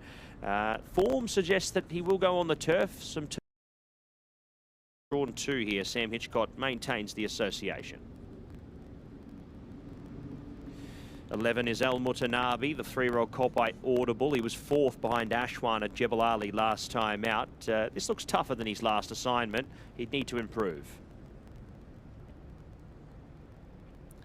Do or Do Not returns here for another run. He was 6th last time out behind Flying Comet, beaten just under 4 lengths. Safi Osborne on board again here for Jamie Osborne and Seymour Bloodstock. Zumbezi is the 13, Miroslav Neslinik. Holly Doyle to ride here off the rating of 81. He was coming out of that race with title roll last time out over 1600. Another one dropping back to the straight here for the first time in this season. And it's his 4th run here at the track so far for the season as well. 14 is Cat Belling, a debutant here. Bernardo Pinheiro already with a win tonight. He jumps aboard for Rashid Borsley, one of the 3 for the stable, spotting the green cap. And finally, 15 Hannum wears the red cap here for Sandro Paiva. And will show speed, the filly. Does on multiple occasions and has done both starts, but we'll need to do it on the back end as well. Hannum, our final horse to look at here for the Dubai Trophy.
Ladies and gentlemen, it's time for our PHI Advertising Best Turned Out Horse Award for race number 4.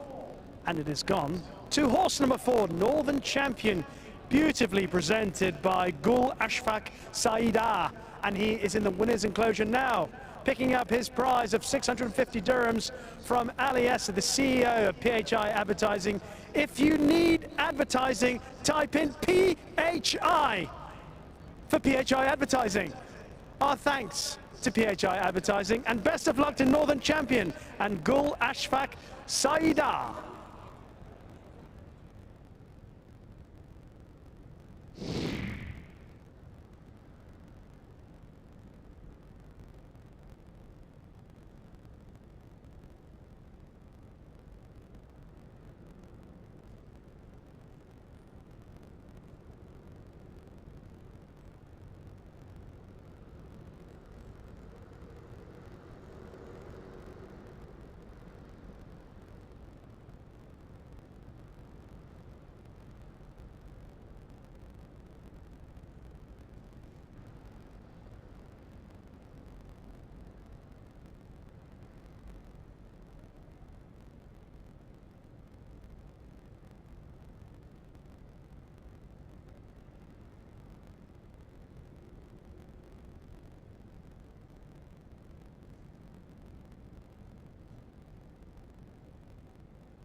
Runners making their way down to the start for this Dubai Trophy, sponsored by Azizi Developments, and it's a pretty good contest.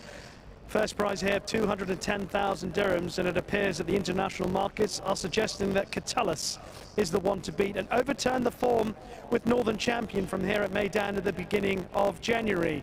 Northern Champion just beat Catalyst on that occasion. Catalyst came to seemingly win his race, and then on the nod, Northern Champion just got back up to win.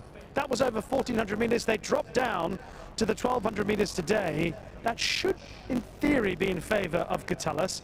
In addition, you look through some of the form that Catalyst showed through his 2-year-old career in the UK, and he was a good second to publish at Sandown, and then he bolted up in a very small and easily winnable race at Yarmouth. That was a maiden contest. And then he took on his stable companion at Newmarket. Distance Storm looked a very smart 2-year-old from last season, and I thought Catalyst ran okay on that occasion.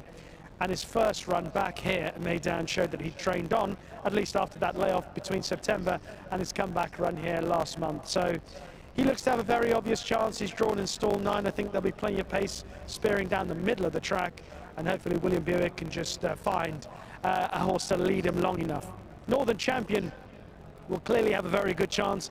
Had the pleasure of speaking to British champion jockey Oisin Murphy beforehand, and he's drawn in 14 Northern Champion, and no doubt if he continues in the sort of form that saw him win at the start of January, then he'll have a big chance. Of course, the horse that was just behind Northern Champion in Catalyst, Title Roll, came out last week and won in impressive fashion. So I think that race sets a very good standard for this particular contest, and maybe William Buick just to finish in front of Northern Champion once again. An intriguing runner as well is Flying Comet for Simon Hinnett, Christopher and Silvestre de Souza. This horse beat a stable companion of Catalyst, Words of Truth, when he won last time out. That was a week after that Northern Champion Catalyst race here at Meydan. And actually, he put together a really impressive performance. Flying Comet back in third was Maximise on that day, obviously a stable companion of Catalyst. And Maximise himself was a pretty useful 2-year-old in the UK. He won the Woodcote Stakes, kept a fair level of form, and he ran well in defeat behind Flying Comet. So I like the way Flying Comet finished off the race on that occasion, and judged by that effort, looks as if he may have improved ahead of this season. Looking at some of the other leading contenders, well, the horse in the colours of Wathnan Racing, the red cap, James Doyle, that's postmodern. That's a horse who, after he won at Yarmouth on his debut, he was given a tall reputation, expected to go very close in the Coventry Stakes at Ascot, but he disappointed there behind Stade. And then on his comeback run behind Flying Comet, he was up on the pace and then weakened out of it. So a little bit for him to prove today, postmodern from stall 3 under James Doyle. There, of course, is always do or do not going forward for Jamie and Safi Osborne, a horse who's still looking to win his first race, has shown a fair high level of form on various occasions. I mentioned that race, the Coventry Stakes, where Stade was the winner, postmodern disappointed on that occasion. Well, of course, do or do not ran a fine race to fill the placings on that occasion. On that sort of form, he would have a very good chance. So, really competitive looking race, but Catalyst, I think, is just the one for me here for William Buick, Charlie Appleby and Godolphin. Let's head up and join Pat for the call for race 4. Yeah, thank you, Rishi. I've got a tendency to agree. I think Catalyst looks to be the benchmark here in the race, and if he can improve on what he did last time out, he should be very much in the finish here. As Flying Comet comes up, he'll be looking to go back-to-back here. Cat Balling is next. We just seem to have lost feed here, but we're back on now. And Hilitani and Northern Champion are the last two to come forward here. Set to go here in the Dubai Trophy. Ready to run and away. Jumping cleanly, postmodern. Zumbezi was away fast. Maximise the same. Hilitani works up in the centre division.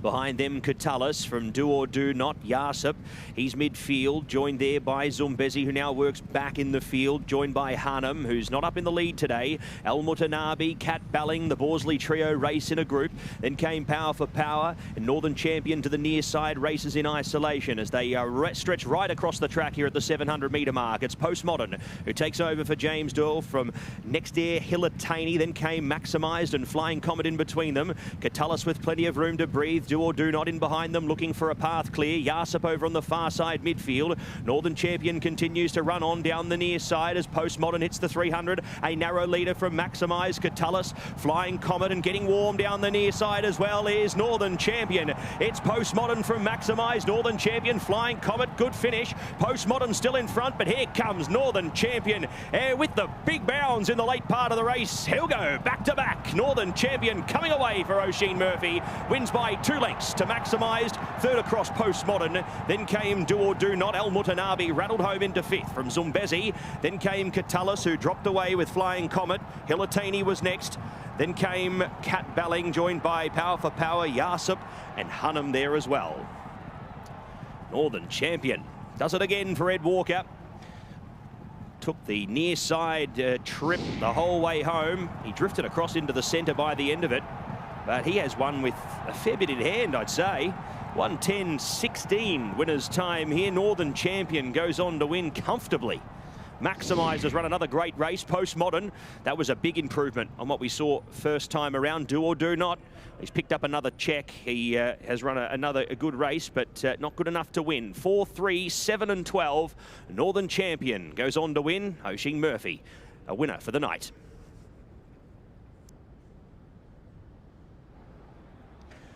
That was a seriously good performance from Northern Champion, dropping down to 6 furlongs for the first time today.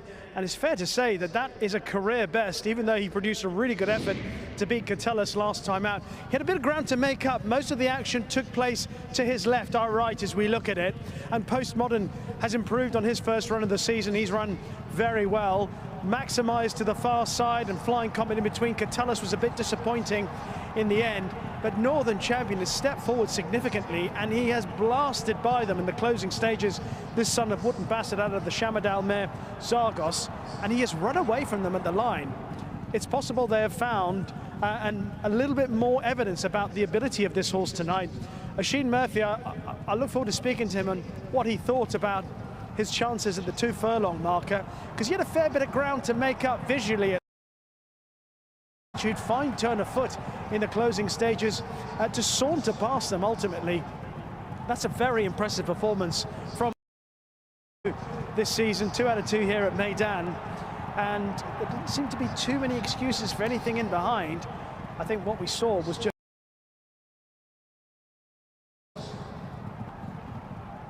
Al Mutanabi in the black cap for Rashid Borsley also made up a bit of ground late on, by the way. Keep Maximised fighting it out, and here comes the relentless run of Northern Champion Ed Walker season here at Meydan, and Northern Champion has produced a performance that I think must rank as a career best. He's beaten them in really good style. Look forward to seeing where he goes next. Unofficial numbers in the Dubai Trophy, sponsored by Azizi Developments. 4, 3, 7, 12. Northern Champion, your winner. 1 3/4 by a neck. 1 3/4 by a neck. 4, 3, 7, 12. Your numbers, race 4.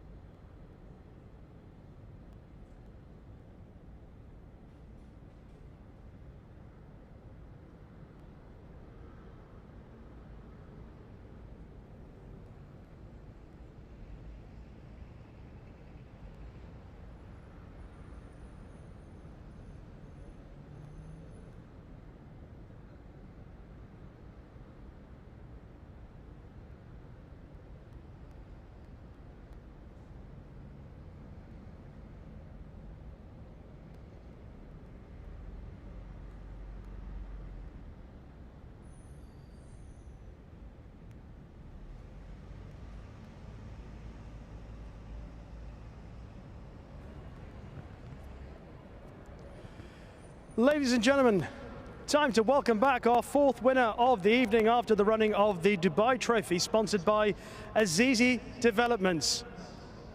A 3-year-old bay colt by Wootton Bassett out of Zargos, ridden by Oisin Murphy, owned by TBT Racing and trained by Ed Walker. What a performance we have seen. He's 2 out of 2 here at Meydan, 2 out of 2 this season. A round of applause for Northern Champion.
We're just saying to Oisin Murphy, I think that's a first winner for you here at Meydan since 2020, a horse called Emblem Storm. That's a long time, Oisin. Yes, I used to be a regular visitor here, and I was lucky to have lots of winners. Ben Battle won a Dubai Turf, and I was second in a Dubai World Cup on Gronkowski to Thundersnow. But it's great to get the leg up on this fella. Ed Walker did a great job with him. It was a good decision to come back to 6 furlongs. I think Kieran Schumacher was keen.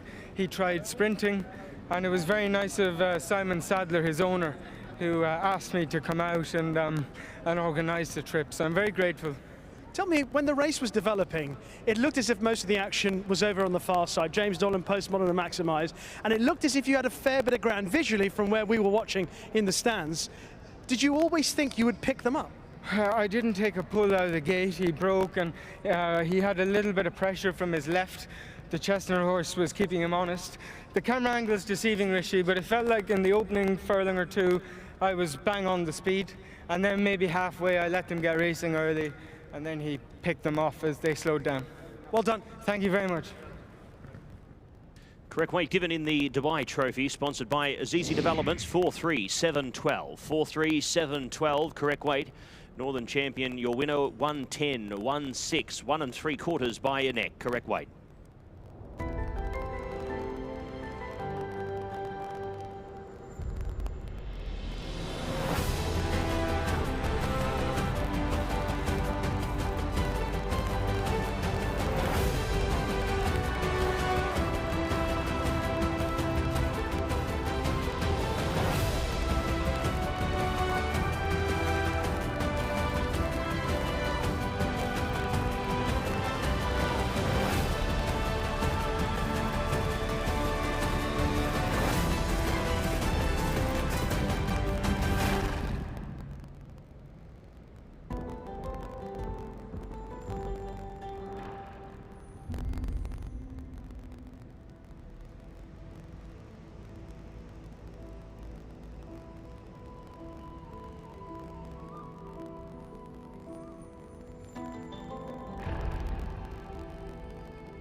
Ladies and gentlemen, it is time for the presentation for our fourth race of the night.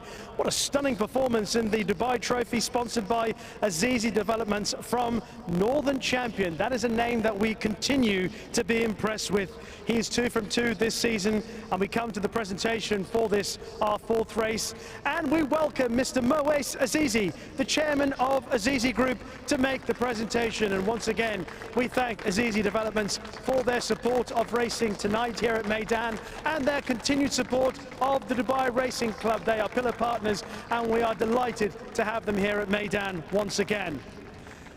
Northern Champion with a stunning turn of foot in the closing stages to remain unbeaten this season and unbeaten here at Meydan in the colours of TBT Racing for trainer Ed Walker and brilliantly ridden by Oisin Murphy. Please welcome to the stage to receive, on behalf of the winning team, Eloise O'Hart.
Ladies and gentlemen, Meydan, are you ready for your second edition tonight of Faces at the Races? Well, it's coming your way. Whether you like it or not, you're going to have to give us your best smile. Our cameras are in position to find the best smile on show at Meydan.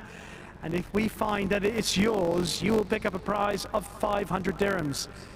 All you'll have to do is slalom your way, see what I'm doing there for the Winter Olympics, slalom your way to Reward Centre and find your prize. Now, our camera is doing something similar, trying to find the best smile on show here at Meydan. And we are hoping to find our winner sooner rather than later. Not easy to identify. There are quite a lot of beautiful smiles on show. I think we might have found our winner. There it is. That's our winner. That beautiful, bespectacled gentleman looking resplendent. And in fact, we can see his smile better than anything else. He looks in great shape, and so does his smile. Well done, sir. 500 dirhams is yours. Find your way to the reward center, pick up your prize, and your smile will be even bigger on your way home. Thanks, buddy.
Well, the next race on the card here as we continue on our Friday night of racing is the Azizi Creek Views. This one for 190,000 dirham, a 70 to 90 handicap. The runners head into the parade. Here's our first horse.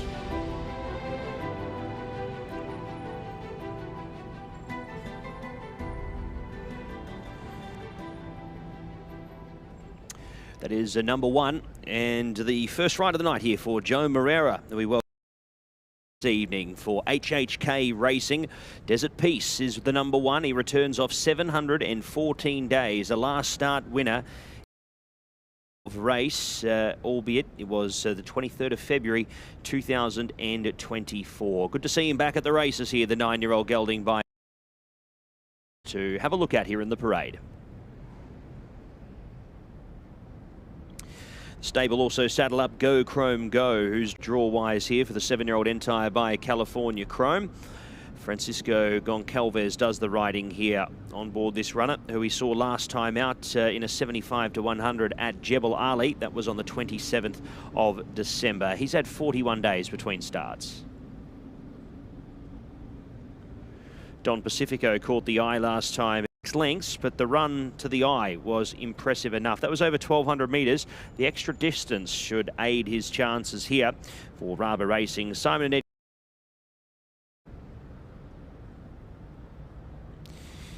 Here is the 4 straight and level. The son of Kentharos for Bupat Seema, a double on the evening are the pair. Both of these, this horse has had the 13 starts for 1 win and 6 minor placings to his name, and he was on the turf last time out over this same distance. He makes a shift on surface. 5 is columnist James Doyle for Mahd Al Jahani, Wathnan Racing. He's a one-time winner from his 12 starts. He's got those 2/3 to his name. Was 4.5 lengths off Lafferty last time out to the races. The extra distance should be a plus.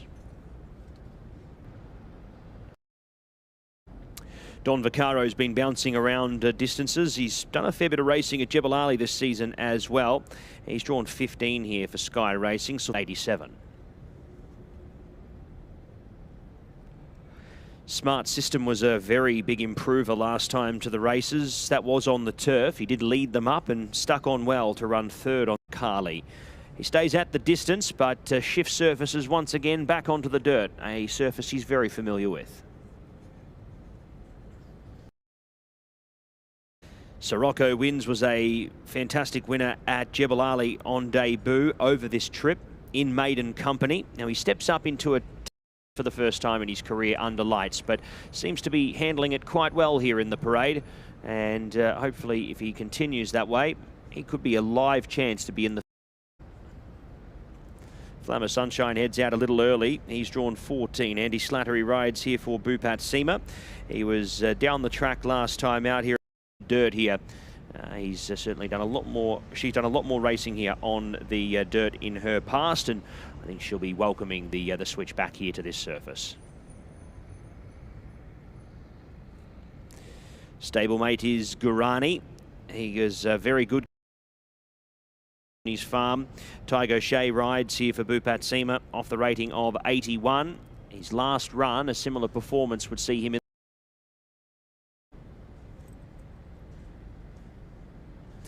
11 is Million Doro, who tried to stick on from the front end, did a lot of turf. He shifts back to the dirt as well here for Ahmed bin Hamish. Sam Hitchcott doing the riding here tonight on the son of Bolt Dioro. Pat Dobbs rides 9 for Doug Watson and Vaibhav Shah.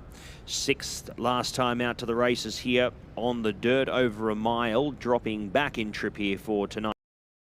Of a strong enough form race in behind Form and Force and Valor last time out.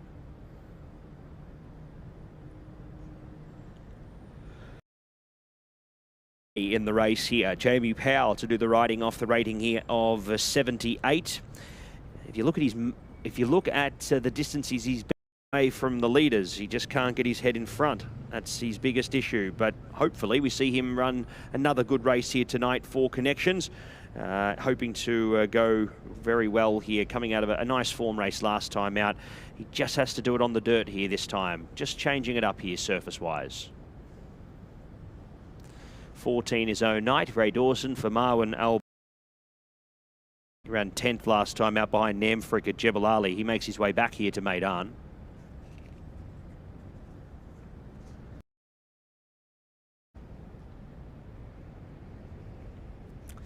$15 is Action Point. He was wide off the track last time out. He's got the 53.10 here, so I expect him to be sitting a little wide once again here, the 5-year-old gelding by Blue Point. Bernardo Pinheiro for Salam bin Gadaya. And final one, once again, he'll be looking to head forward here with the light weight of 53 kilograms. Gets the nice penalty here as a 3-year-old, but needs to deliver. He's been a bit plain his last few.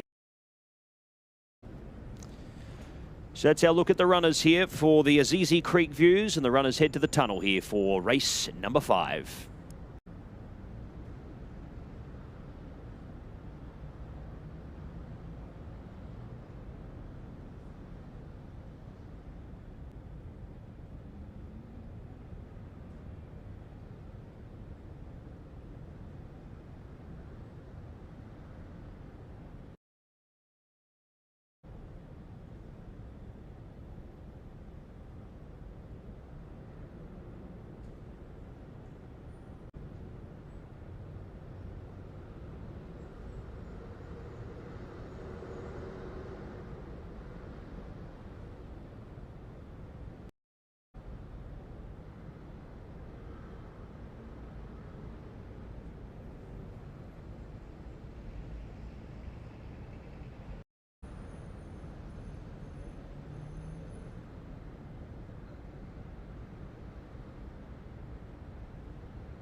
Type it in, people. PHI. You get PHI advertising, and they are sponsoring the best 5. It has gone to horse number 12, Nayar. I think that's what all the people in the winners' enclosure are thinking right now. At least that's what Arabella thinks. Arabella, how are you? Little bit scared of me, I think, perhaps. But Arabella has just overseen the best turned out presentation. He looks after Nayar, and he's receiving his prize from Ali Esser, the CEO of PHI Advertising. Thanks so much to PHI Advertising. Well done to Imtiad Ali. Good luck to him and to Nayar. And thanks to the star of the show. Where is she? Young Arabella is there somewhere. She's had a lovely night tonight, and she's helped us with the PHI Advertising Best Turned Out Award. She's had enough.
Well, at the start of the evening, Pat Comerford and I were discussing what might happen in this views, and we both seemed keen on the idea that Don Pacifico was much better than the run when he finished 7th behind Lafati here at the beginning, on the sort of form that he showed when he was second to Welcome Dreams, where he turned in a really fine effort, his first on the dirt, his first here at Meydan.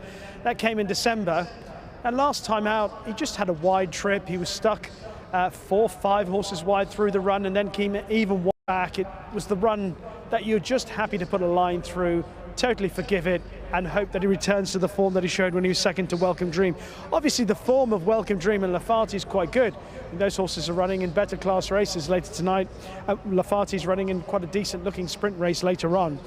Don Pacifico is still open to a bit of improvement. This is the 13th start of his career, generally pretty consistent, and like I said, he had such a tough run last time out that I'm happy to say, no, I'll rely on the run behind Welcome Dream as a more reliable form guide. For William Buick, Simon and Ed Crisford in the colours of Rabba Racing. Horse number 8 is extremely unexposed. When I was talking to Pat about this horse, we both agreed that he has plenty of potential. But what he did first time up at Jebel Ali is in complete contrast to what he's going to face today. Obviously that was over 1,400 metres at Jebel Ali in a maiden. He's up against seasoned performers here, going round a bend in the other direction. And okay, that was a smart first run. It's a much bigger question here. We just don't know how good this horse is. So finding out a bit more about his ability. He's a 4-year-old son of Dubawi. We know how well Dubawis go here at Meydan and indeed on this surface.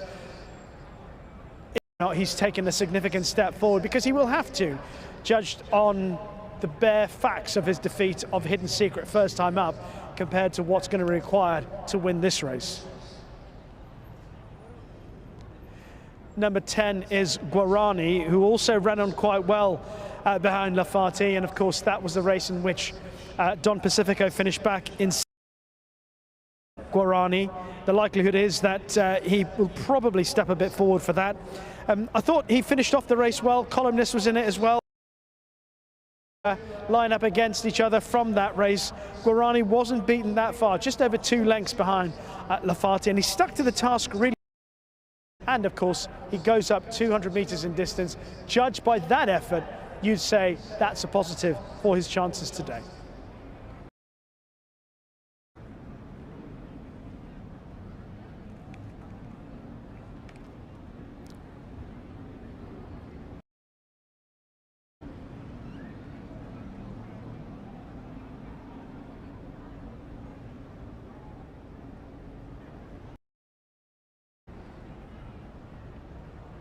Here's the horse who was a judge best turned out. That's number 12, Nayar. A horse who's always been the sort of horse that hasn't quite delivered as much as he once promised. He's clearly got talent. He's won a couple of races from his 19 starts, but kind of thought he present Pat Dobbs and Doug Watson, whose stable are in good nick at the moment. What a fine effort that was from Tap Leader last week, by the way, and what an who produced a huge effort first time up, having gone wide and off the bridle a long way from home. He might be a credible Dubai surely in the future. Naya has an awkward draw in stall 13 today, but I don't think he's run too badly on his down this season. He was obviously 3rd behind Telemark here in December, and last time out I thought he ran okay behind Force and Valor, albeit he was beaten 11 and a bit lengths. But stall 13 makes his task ever so hard tonight. Okay, they are loading up, well underway. Let's head up to Pat for the call. So about 6 or 7 Easy Creek views. 190,000 here up for grabs. Here's straight and level. So just a bit of a word here through from the barrier staff. We've got one loose here. 1409, he's broken through the gates. Number 1409, he's out.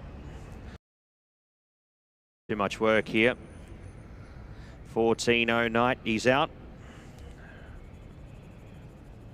But now the will have to get him caught. So good to see that the Outriders are at the top of the straight here. find themselves on a collision path here with this runner O'Night. We'll see whether or not they can get him to slow up here. So O'Night coming down the straight here.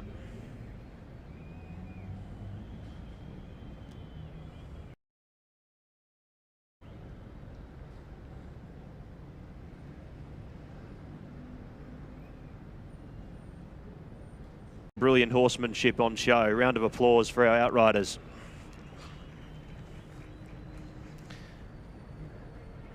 And he's only got about 200 metres to see this delay happen too long.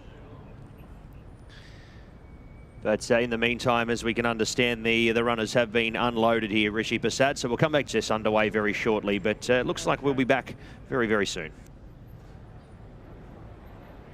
Well, I say it wherever we go in the world, the best in the Dubai, superbly controlled. And I don't know why every racing jurisdiction doesn't have them. You see in some parts of the world where loose horses run around seemingly forever, and they just keep going around and around.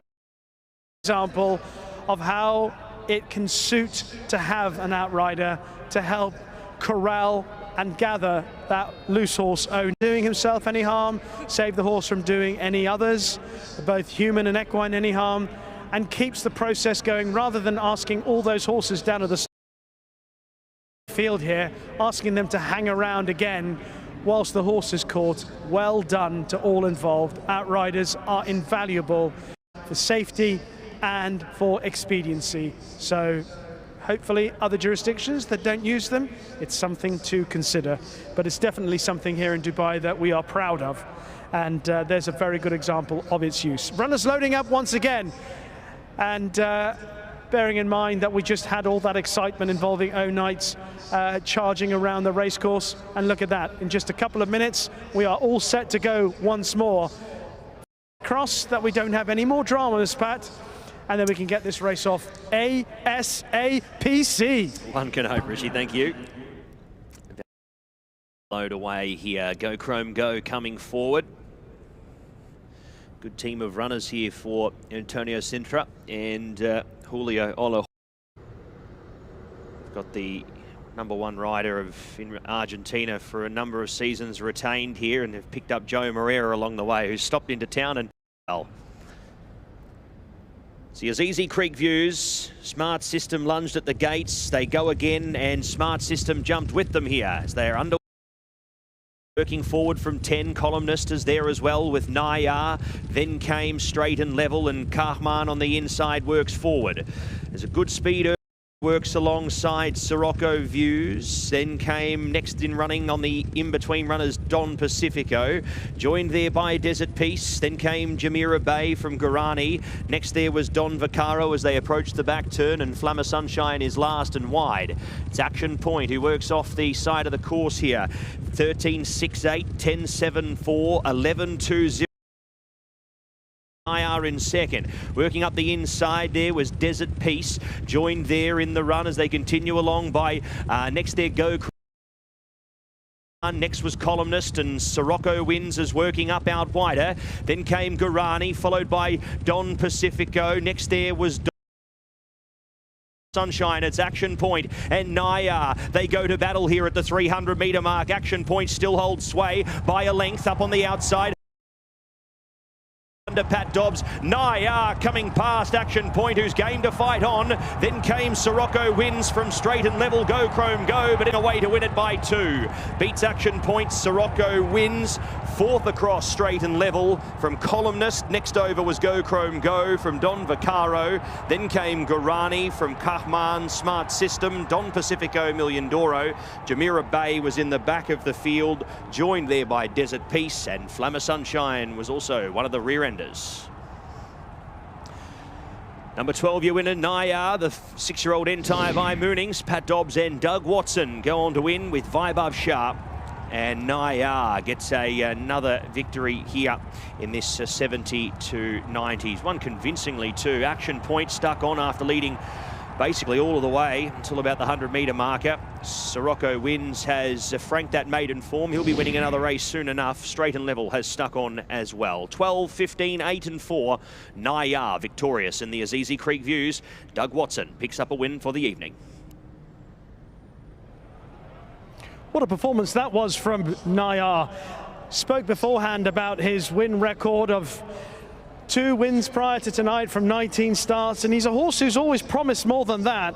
Well, that's an example of why he travelled comfortably. And don't forget, he had a wide draw as well, but he's able to sit handy and Action Point her pace out in front, and Nayar has just picked him off and run away in the run to the line. Fine effort from Action Point in defeat, but Nayar was just example of how the Pat Dobbs, Doug Watson team are going at the moment. Sirocco Wins has made up some good ground to finish back in third, and he didn't a wideish trip through the race. A few disappointments in behind. Don Pacifico could never really get into it, but all the pace out front from Action Point and Nayar, and that was sustained through the race. So that's credit to them aboard the winner, Bernardo Pinheiro on Action Point. And both those horses had double-figure draws. Action Point was in 10, Nayar was in good pace, and then rated on the front end perfectly by their riders. They were able to dominate, finished first and second, well clear of Sirocco. And on his second start, we asked about his potential following that first win on his only start at Jebel Ali. Well, he's clearly got behind 2 horses who are much more seasoned, much more experienced, and Nayar, a smooth performance under Pat Dobbs. Nayar has beaten Action Point. Sirocco Wins Straight and Level was behind those, and the good form of the Doug Watson team continues. Those numbers are 12, 15, 8 and 4. 12, 15, 8 and 4. Nayar, your winner, 124.73 winner's time. Margin 15, 8, 4. Race 5.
Ladies and gentlemen, let's welcome back our 5th winner of the evening following the running of the Azizi Creek Views. The winner is a 6-year-old chestnut horse by Munnings out of Huntress Helena, ridden by Pat Dobbs, owned by Vabav Shah, trained by Doug Watson, whose team are ticking along beautifully at the moment. Here he is, the handsome chestnut, coming back to the winner's enclosure. A round of applause for your winner. It is Nayar.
Pat Dobbs weighing in after the success of Nayar, ever the stylist. Dobbsy, well done. Now, I must admit, I looked at this race beforehand and I was talking to everyone on the open mic and I was saying, do you know, Nayar, he's always been a talented horse, but 2 wins out of 19 prior tonight didn't do him justice. That performance tonight was the real Nayar, wasn't it? Yeah, he's a horse, when he hits the gates, he's a lot better. He doesn't really like being crowded, so the draw wasn't too bad. He hit the gates very well. Obviously, he had a nice smooth run around, but when he is on song, like, he is a decent horse. He just messes up to start sometimes and makes hard work for himself. I wondered about the pace that was being set up front by Action Point and yourself in behind. Did you ever worry that it may ultimately fall apart in the closing stages? I did, yeah. I did going by the 5. I was hoping the horse on the inside would drop away a little bit quicker so I could get over closer to him and then kind of dictate my own race. But Ali's horse hung on in there further than I thought. But once I got on Bernardo's tail, this horse stays a mile, so it was more of a true test tonight, so very happy with him. Well done, Pat. Thanks, Rich. Correct weight in the 5th race, 12:15.84. Nayar, your winner, 124.73. Margins 2. Race 5.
Ladies and gentlemen, it is time for the presentation for race 5 tonight here at Meydan, the Azizi Creek Views, and our thanks once again to Azizi for their support of tonight's racing. We welcome to the stage to make the presentation Mr. Kang Sang, Executive Director, Burj Azizi.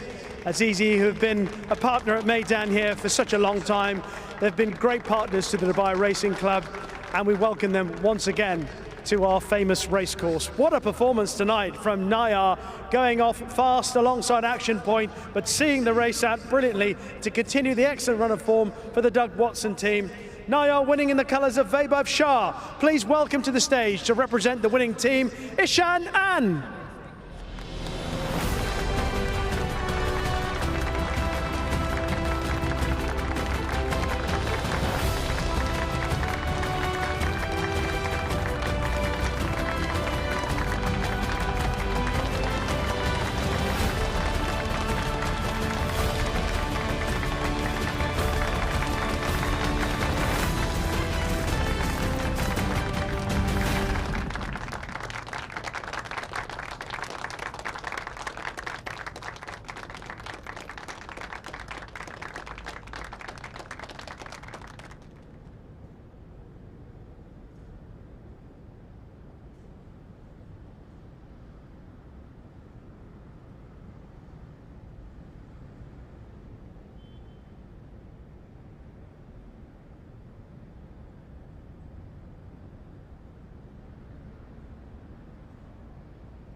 The runners are in the pre-parade ring for our feature race of the night. This is the Lord Glitters Handicap, sponsored by Azizi Developments. They'll soon be leaving the pre-parade ring. Let's have a quick spin. Here's horse number 3. This is Yarug for Michael Costa. And Ray Dawson has a bit to find on his most recent form. Behind him is number 5, King's Charter, one of a couple in the race for the Charlie Appleby team. This horse, on his very best form, would have a good chance, but of course he made his comeback after a long layoff when he was down the field behind Arabian Light here last month. Behind him is a horse coming from even longer layoff. This is Involvement for Simon and Crisford. Last ran in September 2024. Actually doesn't look too bad, looks quite fit. Looks like he's done a fair bit of work for this return run. Is in stall 16 though tonight. Behind him is number 7, Arabian Story for Said bin Suror. Last seen running behind Mothcombe, another horse who came back after a longish layoff on that occasion. Let's come and find horse number 4, who's just coming out, and he's going to join his pals in just a moment. And this is one of the leading contenders for this race, and that's Alpine Trail for Charlie Appleby and William Buick. Now, last year he started off the season quite well, win a couple of races, and then he went for the Dante Stakes when he finished down the field behind Pride of Arras. He made his comeback run here behind Arabian Light at Meydan at the beginning of last month. Now, I think if he comes forward from that run, then he's got to be a big player when you consider the sort of company that he would have kept in his 3-year-old career. But he's a most intriguing runner for the team, Alpine Trail. I think if he has stepped forward for that run, then he could be a huge contender for the feature race tonight. Pat, the Lord Glitters Handicap.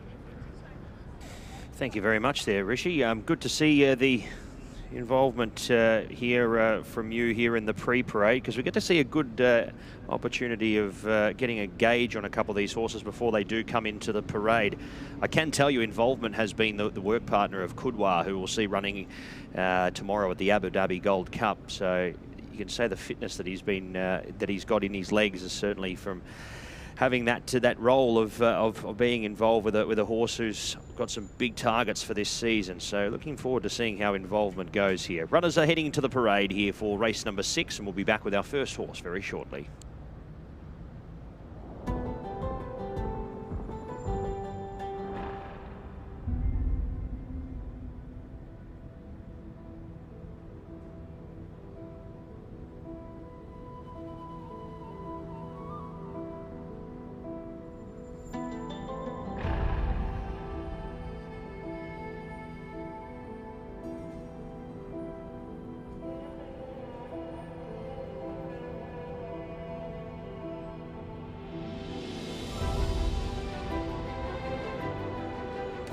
So runners are into the parade here for the Lord Glitters Handicap, sponsored by Azizi Developments. Let's head to our first horse. That is number 3 in Yarug. Ray Dawson will do the riding here for Michael Costa, on board the 4-year-old here by Dabawi, who comes into this off the rating of 104. He'll be looking to hopefully make his impressions felt here, coming out of a good gate. He's drawn 3 here. Next horse is number 5, King's Charter, Billy Lofnan for Charlie Appleby, 103 rater, 61.5 kilos. He's drawn 8 here for tonight's assignment.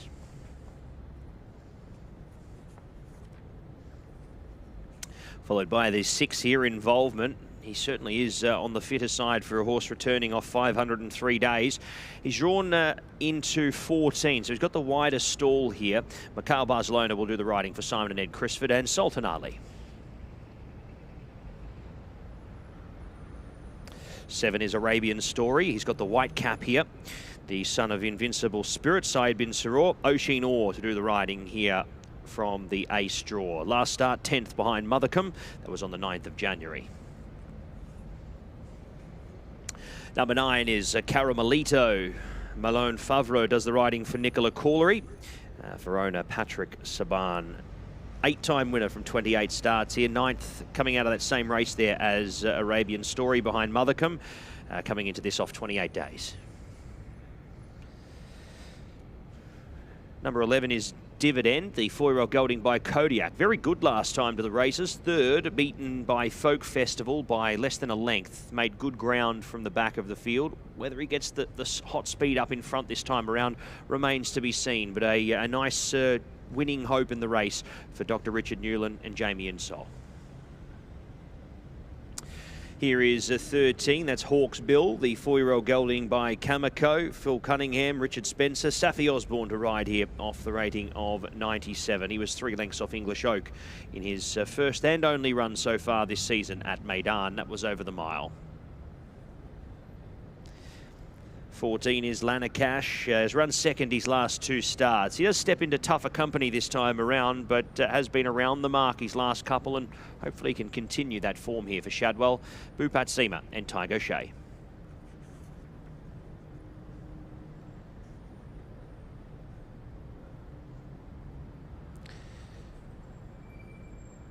Here is number 12, Archivist. James Doyle rides for Hamad Al Jahani. 4-year-old gelding here by Dabawi. He was 5th behind Arabian Light over 2,000 metres last time out. He drops back in trip, but comes out of a nice form race, and expecting him to improve. Wathnan horses have all shown improvement tonight, so hopefully this one can do exactly the same. 17, Dante's Lad. Richard Mullen rides for Ian Williams, and Diva Racing gets into the race here. He's drawn 13 here for tonight's assignment. The 4-year-old gelding by Wooten Bassett, coming out of that same race there behind Arabian Light. Ran 3rd, beaten 1.5 lengths. Great start to his Meydan campaign last start. Earns his place here. Number 2 is on his way out early. That's Al Ali for Fauzi Nas and Adri de Vries for Victorious Forever. He was a 2nd in a listed race last time out to the races. That was on the 15th of September. So he's first up off 144 days, and he makes his UAE debut. Here is Acapulco Bay, the former Irish galloper, now here with Salam bin Gudaya. Bernardo Pinheiro to ride off the rating of 104. He was 2nd last time in listed company at Leopardstown. That was on the 19th of October. He's 110 days between runs. Here is the 4, Alpine Trail, 4-year-old gelding by Dabawi, 3 from 5. Unfortunately, wasn't to be last time out behind Arabian Light, running 6th on that occasion. Should be fitter for the run, drops back in trip here to 1800. And expected to improve. And here is number 10, Ramad. Silvestre de Souza rides for Michael Costa. He's had the 1 run this season and was 10 lengths behind Mothercombe there, running 8th here at Meydan over this track, trip, and also grade. Expected to improve off that run, and if he does, could be in the top 4 or 5.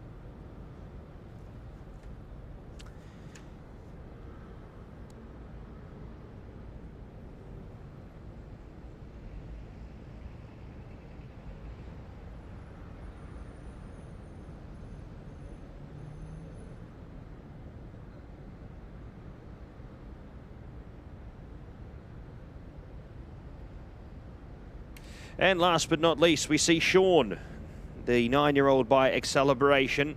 He comes into this race. Danny Tudhope doing the riding here for Jamie Osborne. Earns his place. The Osbornes looking for another Lord Glitters handicap on the mantelpiece. Could Sean be the one who does that for them? He's our final horse to look at. Cracking field for the Lord Glitters handicap, and the runners head to post.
Ladies and gentlemen, it is time for the PHI Advertising Best Turnout Horse Award for our feature race, the Lord Glitters Handicap, sponsored by Azizi Development, and has gone to horse number 13, Hawksbill.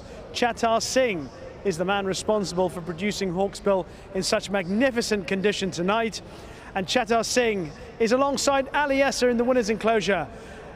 Our thanks go to PHI Advertising for their support of the Best Turned Out Horse Award, and best of luck to Chatar Singh and Hawksbill in the big race.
Alpine Trail is one of the leading contenders for this Lord Glitters handicap.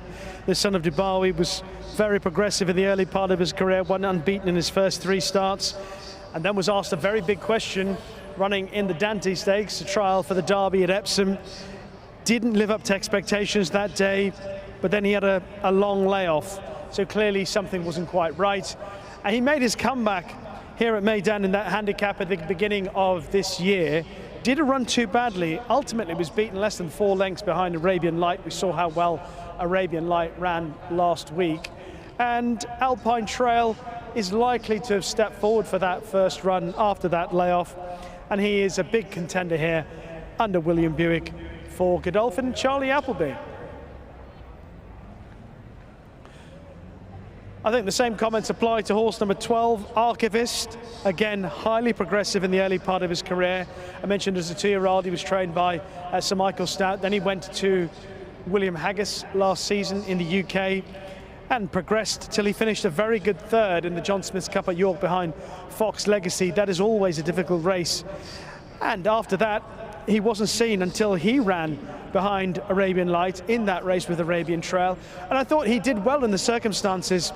He was to the 4th through the early part of the race, and he stuck on quite nicely. Actually finished just a place ahead of Alpine Trail. And I thought that even though he's drawn in stall 10, he must have a very good chance tonight. That's Archivist for Watnan Racing. Hamad Al-Jahani's runners have been in good form all season long. The loading up continues here. Lots of horses with chances. Give a mention to Dividend for Richard Newland and Jamie Insole. He's a horse who showed really good form in the UK last year, running well at Royal Ascot, and actually ran very well behind Folk Festival on his first run here at Meydan last month. If he's come forward for that, then he is also in the mix. Lots of horses that you can make a case for. Let's head up to Pat for the call. So Al Ali comes into line, and King's Charter will be the last one to lock away. A few of these nice and keen for the Lord Glitters handicap here, sponsored by Azizi Developments. Ready to go. 1800 ahead of them and away. Dante's Lad, Sean, a little slow out from those wide gates. Acapulco Bay the same. Al-Ali, Hawksbill in the rear division. It's Yarug out clearly in front in the early stages of the race from Alpine Trail, and deeper out Ramad, who sits 3rd and 3 wide here as they work down towards the 1500 metres. Trying to slot in here. Inside of him was Caramelito from Arabian Story. A length and a half there to Archivist, who's travelling a little keen there in behind, wants to go faster than the field will allow him. Then came King's Charter. Lanacash is wide without cover. And was 3/4 of a length back to Dividend. A length and a half Dante's Lad, Al-Ali. Then came Hawksbill, followed by Involvement, Acapulco Bay, and Sean is last. It's Sheikh Ahmed's runners 1 and 2. Yarug the leader, leading Ramad. They sit 1st and 2nd. second.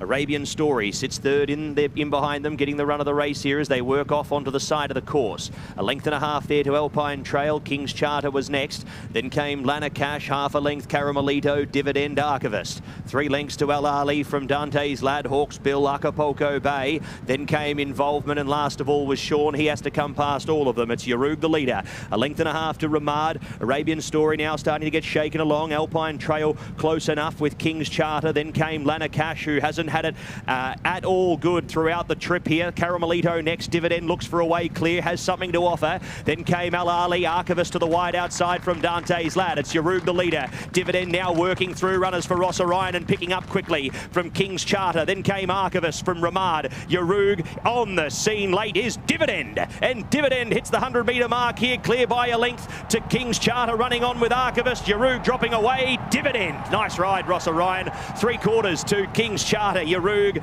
Then came Archivist fourth over from Ramad. Caramelito, Lana Cash, Involvement next from Hawks Bill, Alpine Trail and Sean. Acapulco Bay was next from Al Ali, Dante's Lad. Then came Arabian Story. That'll go down as ride of the night. Horseracing didn't need a warm-up either. Comes straight here to Meydan for this ride, and he has given that an absolute 11 out of 10. Dividend for Dr. Richard Newland and Jamie Insole. Could be the start of a nice weekend for them. They've got Witness Stand tomorrow in the Abu Dhabi Gold Cup. They've picked up a Meydan winner here tonight. He put the writing on the wall last start to suggest that he was going to be in with a big chance. 11 your winner, 11 Dividend going on to win in race number 6. He takes the Lord Glitters handicap.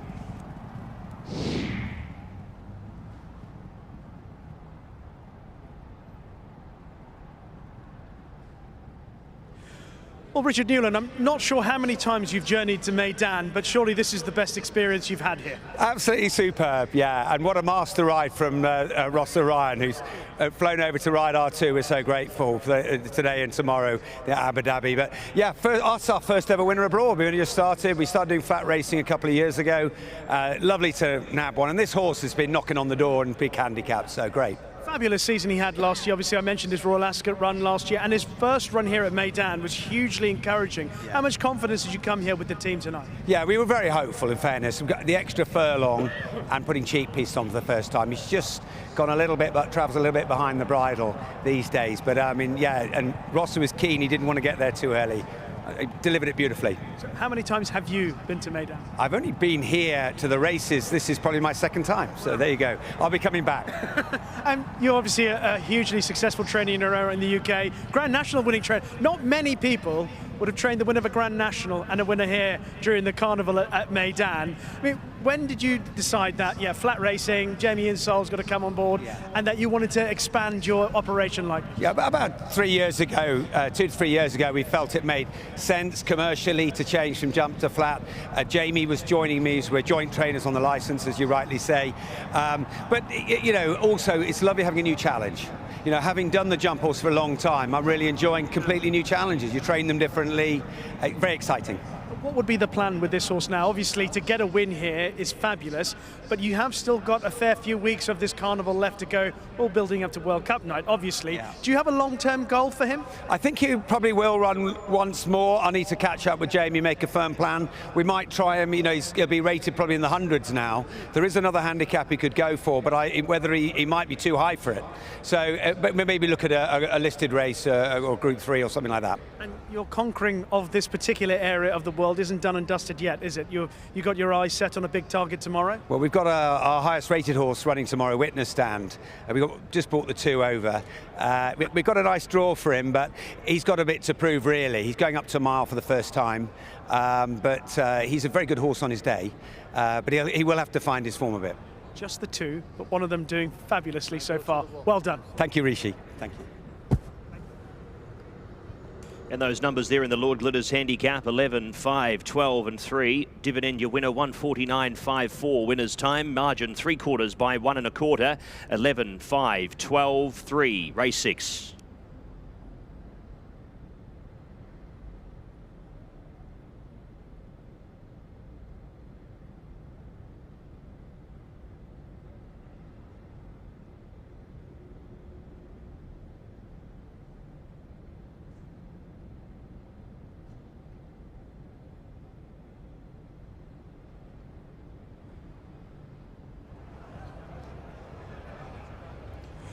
Ladies and gentlemen, it is time to welcome back the winner of our feature race of the night, the Lord Glitters Handicap, sponsored by Azizi Developments.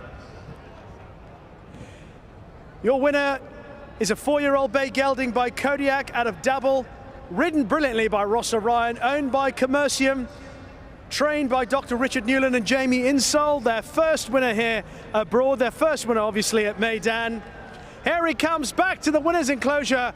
A huge round of applause, please, for Dividend.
Okay.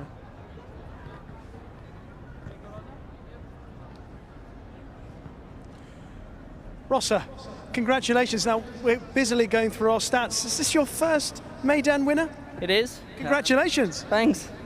It's about time. Fair call. But tell me about the way the race panned out, first of all, because I thought where you were, I wasn't entirely certain that that's the exact spot you wanted, but it seemed to work out perfectly. It did.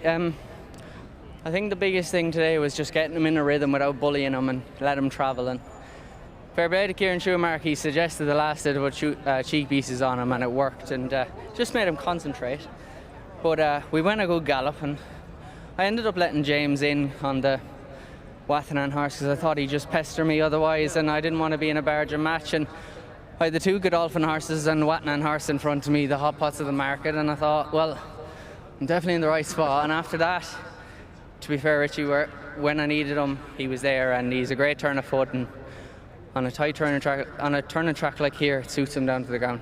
It was the turn of foot that was perhaps the most impressive thing. What did you feel about it? Yeah, I mean, that's kind of the old way we used to ride him, and I think it's the best way, just dropping him in the middle, get in a rhythm and ride him for an explosive turn of foot, and it seems that he enjoys it. So a good gallop is vital, but he's going the right way, he's enjoying it. Fair play to Dr. Newland and Jamie, they're getting the best out of him, and it's great for the owners. It's their first horse out here. It's Jamie and Dr. Newland's first horse out here as well, so to get them on the board's brilliant. It's about time. Well done, Ross. Thanks, cheers. And correct weight is given in the Lord Glitters handicap, 11, 5, 12 and 3. 11, 5, 12, 3. Dividend the winner, 149.54. Margins 3/4 by 1 1/4. Correct weight.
Ladies and gentlemen, it is time for the presentation for our feature race of the night, the Lord Glitters Handicap, sponsored by Azizi Developments, and what a race it has proven.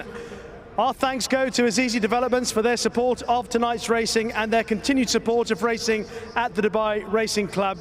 And we welcome to the stage to make the presentation Mr. Humayun Abdul Azizi, the General Manager, Azizi Group. A superb performance from our winner, Dividend. And he is owned and raced by Commercium, representing the winning combination. Put your hands together for Mark Alban and Laura Newland.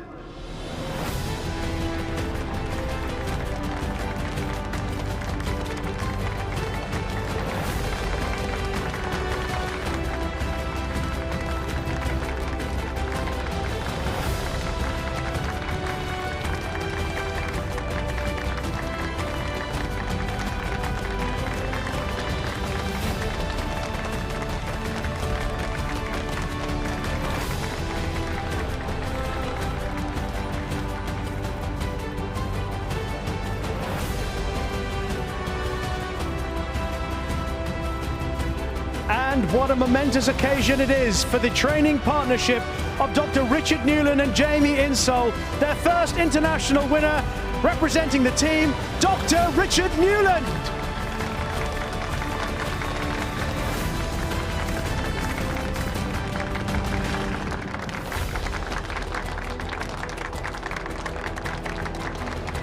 And it is also a landmark moment for the winning rider. A first ever win here at Meydan. Welcome to the stage, a smiling Rossa Ryan.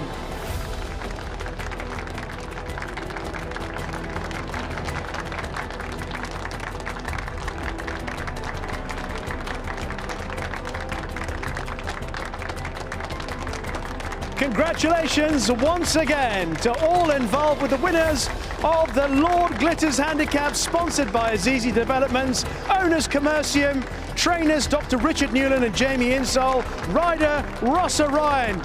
Dividend, the winner of tonight's feature race.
Runners are heading into the parade here for race number 7 on the program.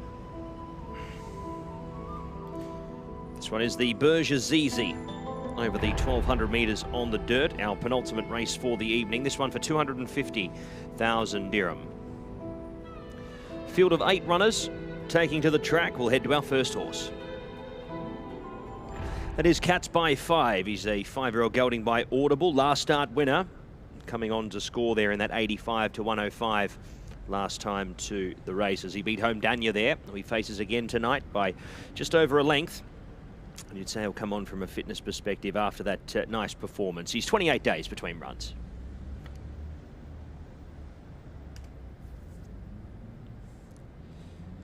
Here is the 3, and the horse who ran second to him on that occasion. That is Danya, the former Alquoz sprint winner. He has had a run at Sharjah in between. He's now back here at Meydan. He's only 19 days between runs. Richard Mullen to do the riding here for Masaba El Maheri. And Shadwell, the 9-year-old gelding by Invincible Spirit, having his 28th career start. Our other Shadwell contestant in the race here is the 7-year-old Entire by Speightstown. It's Sahalat, Bupat Seema and Tygo Shea combine here off the rating of 93. He was game behind both Danya and Cats by 5 there last time out. He's off the 28-day break. He ran home and made good ground in the late part of that race to certainly give a sight. A repeat performance would see him in the finish. Here is Lafferty. Silvestre de Souza rides once again here for Michael Costa. Took out that 70 to 90 last time out over this track and trip. Steps up into tougher company this time around, but the run had merit. She's 35 days between runs, and she looks to have come on even more from a fitness perspective. Excited to see how she returns here. Lafferty. 6 is Mr. Carfu, the 7-year-old gelding for Ahmed bin Hamish and Sam Hitchcott. This one for Maktoum Sultan Al Sabusi, 2-time winner from the 17 starts, ran 6th behind Tuala at Abu Dhabi over the 1200 metres. That was on the 25th of January in 2025. So that was last season, having the first run here for the season, 377 days between runs. 7 is Donde Fermo, the 3-year-old colt here by Midshipman. Caught the eye 6 days ago at Jebel Ali behind Billy Webster. Very nice performance. Has to come up against similar, if not tougher company and at a new track, but has run here before in the past and run okay. Carries 57 kilos here. Mikhail Barcelona rides for Antonio Sintra and Julio Olajuara. 8 is On the Way, the 4-year-old colt here by Honor AP. Salam bin Gudaya and Bernardo Pinheiro combine here. 54 kilos for this runner here, who was 4th behind Border Edge at Jebel Ali on the 31st of January. Also 6 days between runs. Coming out of the same meeting as Donde Fermo, but out of a different race. Last horse will be Rafid. We'll see him come out very shortly. The 4-year-old colt by Into Mischief for Bupat Seema and William Buick. He returns for the first time since the UAE Derby behind Admire Daytona, running 8th on that occasion. We welcome Rafid back to the races here. He will make his return tonight in the Berger Zizi. That's the look at our 8 runners. Minus Rafid, we'll see him shortly, but they will be out onto the track very shortly for our penultimate event.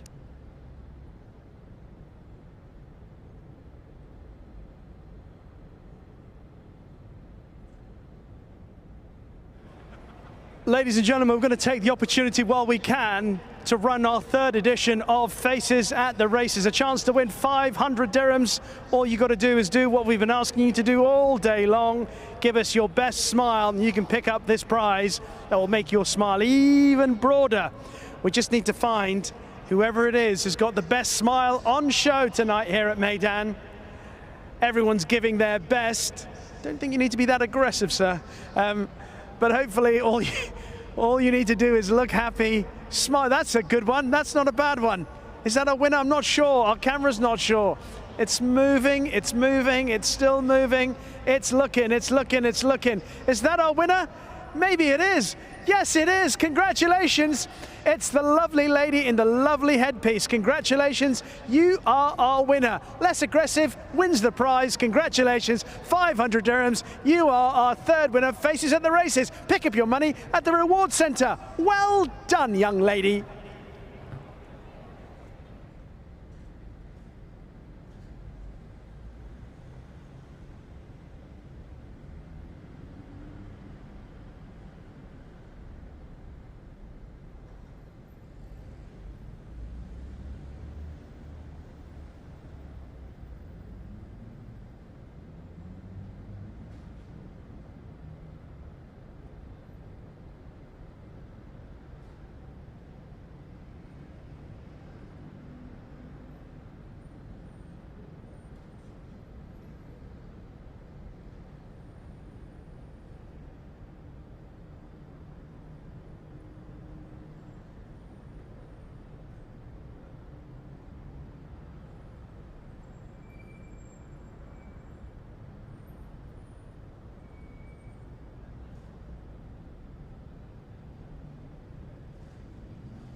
It is time for the PHI Advertising Best Turned Out Horse Award for our penultimate race, and it has gone to horse number 6, Mr. Cafu. Tonight we are lucky to have members of the Godolphin Flying Start here with us. They're in the latter stages of their Dubai trip, and they have been part of the team selecting the Best Turned Out Award. We wish them the very best of luck from here on in. They're heading to Ireland, where we understand the weather is very cold and wet. It's going to be a bit of a change for them. Not so here in Dubai, where Meydan Khan has produced Mr. Cafu in glorious conditions today. And Aliessa, the CEO of PHI Advertising, is with us, helping making the prize presentation to Meydan Khan, who looks beside himself. Look how happy he is. He's receiving his prize from Aliessa. And don't forget, if you need advertising, just type in PHI Advertising.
Well, here's a leading contender for our upcoming Burgess Easy, and that is Cats by 5, who won here last time out, beating Danya and Sahalat. And I must admit to a little bit of an error earlier on, an omission of my part. The man on board, Pat Dobbs, who rode a winner on the card tonight, it's actually his birthday tonight, and I forgot to wish Pat Dobbs happy birthday. I blame my assistant, David, who's alongside me tonight. I asked him to keep me abreast of all these little details, but unfortunately his mind has been distracted by his friends from the Godolphin Flying Start, and so unfortunately he forgot to remind me. So happy birthday, Pat, from all of us at Meydan. Hope you're enjoying your 64th birthday tonight. We wish you all the best for the next year.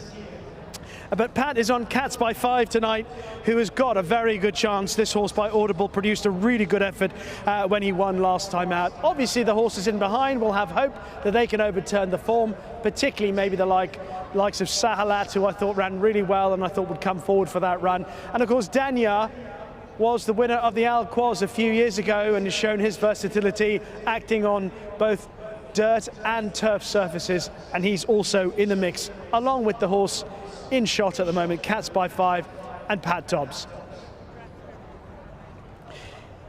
In the second colours of RRR Racing is Rafid.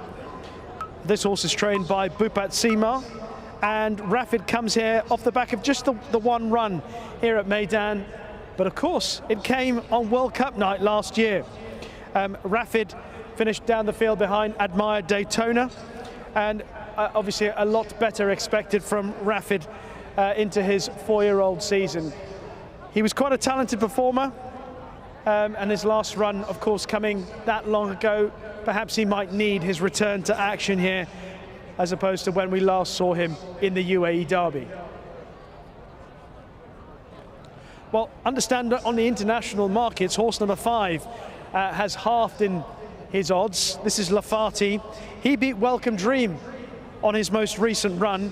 That was just after New Year's Day here at Meydan, and the time of that race was actually quite impressive when Lafati won, and he carried top weight in that race, so deserves a step up in grade, which is what he's having to deal with today, obviously going up in the handicap. And this is a challenge for him, but he represents a team that have had a very good season in Michael Costa and Silvestre de Souza and His Highness Sheikh Ahmed bin Rashid Al Maktoum.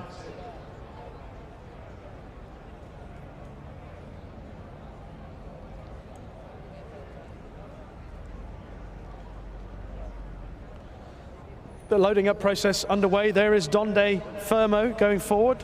Pat was quite encouraged by his chances. That's the one I think he fancies. I like Sahalat, who I thought would come on significantly for his run behind Cats by 5 here at the beginning of the month, or the beginning of January.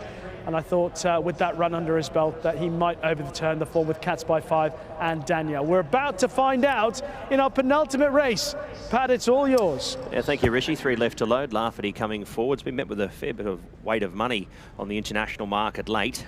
Best backed for sure. Number 5, Lafferty, as Cats by 5 loads away with On the Way. They're set for the Burgess Easy. Ready. Shane Ryan's got the button, gates fly, away they go here, and up on the outside, Cats by 5 was one of the quickest ways, quickest out. Goes up with Lafferty in the early part, wanting to get up into a nice forward position to control, but Mr. Carfu's going to keep Lafferty working for that position. Then came Donde Fermo, followed by Rafid.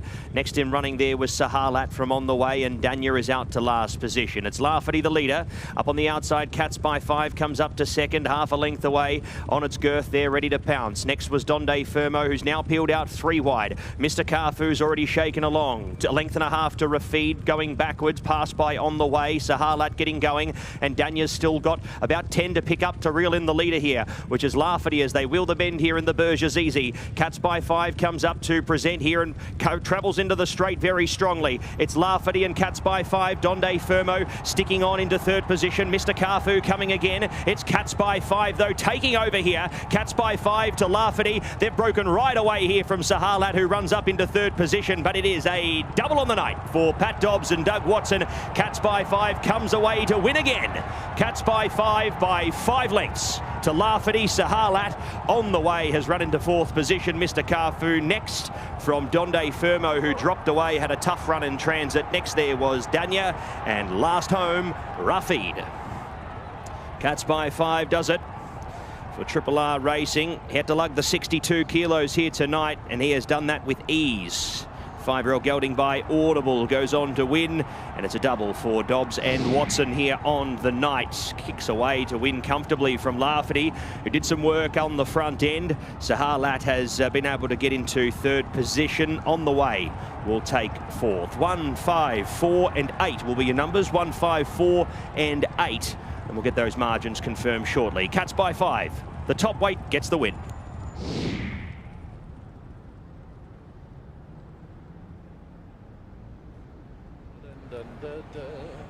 That's a really impressive performance by Cats by 5, a horse who has clearly settled into the rhythm of life here in Dubai now and has bolted up, travelled very kindly.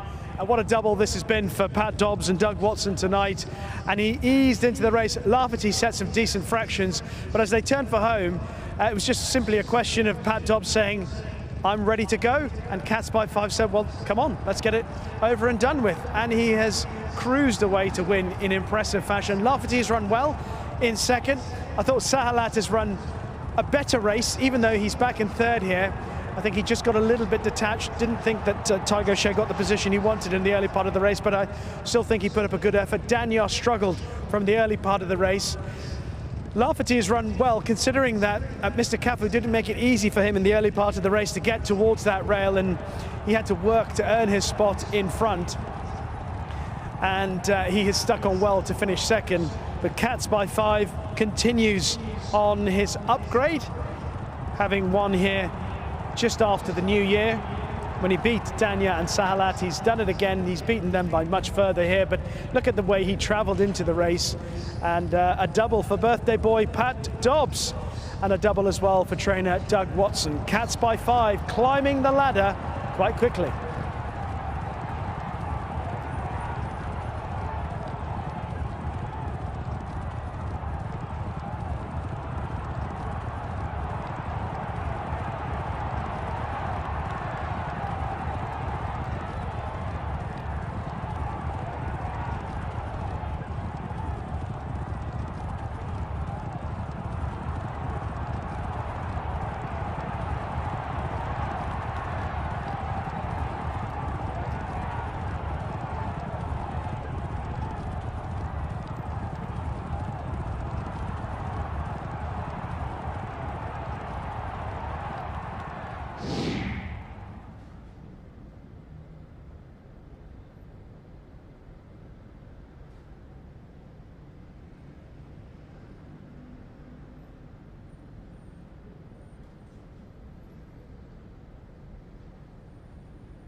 Ladies and gentlemen, it is time to welcome back the penultimate winner of the night here at Meydan, following the running of the Burj Azizi.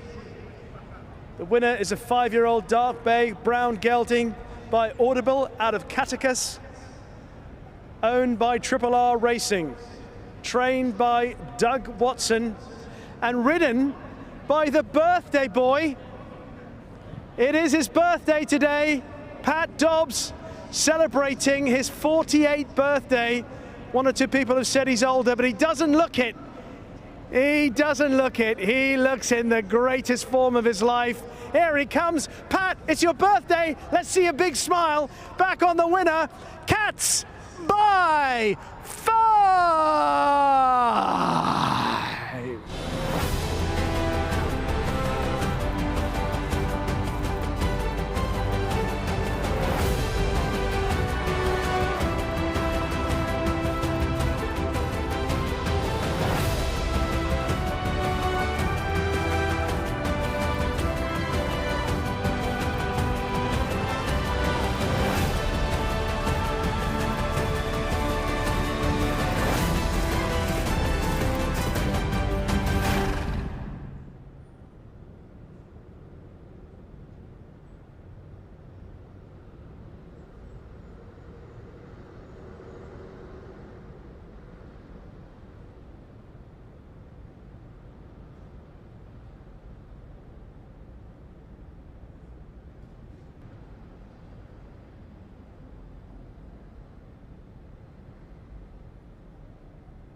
This might be the best birthday ever in the history of the life of Pat Dobbs. What a double, Pat. Let's talk about Cats by Five's performance first of all. Very smooth. Yeah, he's improving. He worked last Sunday, and I said to Doug, it's the best feel I've got off him since we had him. Doug and Moomar bought him last year, and kind of was a bit of a rush last year. Yeah. We didn't have him long, and he didn't run well first time. He ran okay second time, but he's definitely found his feet this year. I love the way he travelled through the race. I know Lafferty had to probably work to get the rail, but you sat in the perfect position. What I enjoyed most of all is that when you said, come on, let's go, he's actually picked up, changed his legs, got on the right lead and run hard to the line. Is that fair? Yes. He always feels like a 7 furlong horse at home, so I wasn't worried about sending him early up the straight. But he's a gorgeous big horse, he's lovely attitudes, very straightforward. And Doug's done a brilliant job of him this year, getting him back. Well, I got a message earlier from a former rider, former weighing room colleague of yours, George Baker, who said, can I remind you to tell Pat happy birthday? He said you were in your 60s. I said, George, that's very rude. He's not far off. I got a message off him and Patsy at the same time, so they must have been together today. Happy birthday, Pat. Thanks, Rich.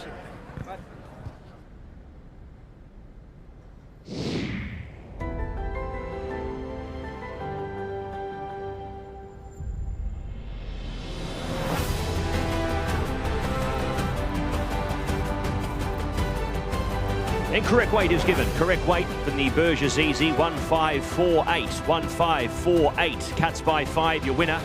111.71. Margins 4 3/4 by 1 1/4. Correct weight, race 7.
Ladies and gentlemen, we come to the presentation for our penultimate race of the evening, the Burgess Easy.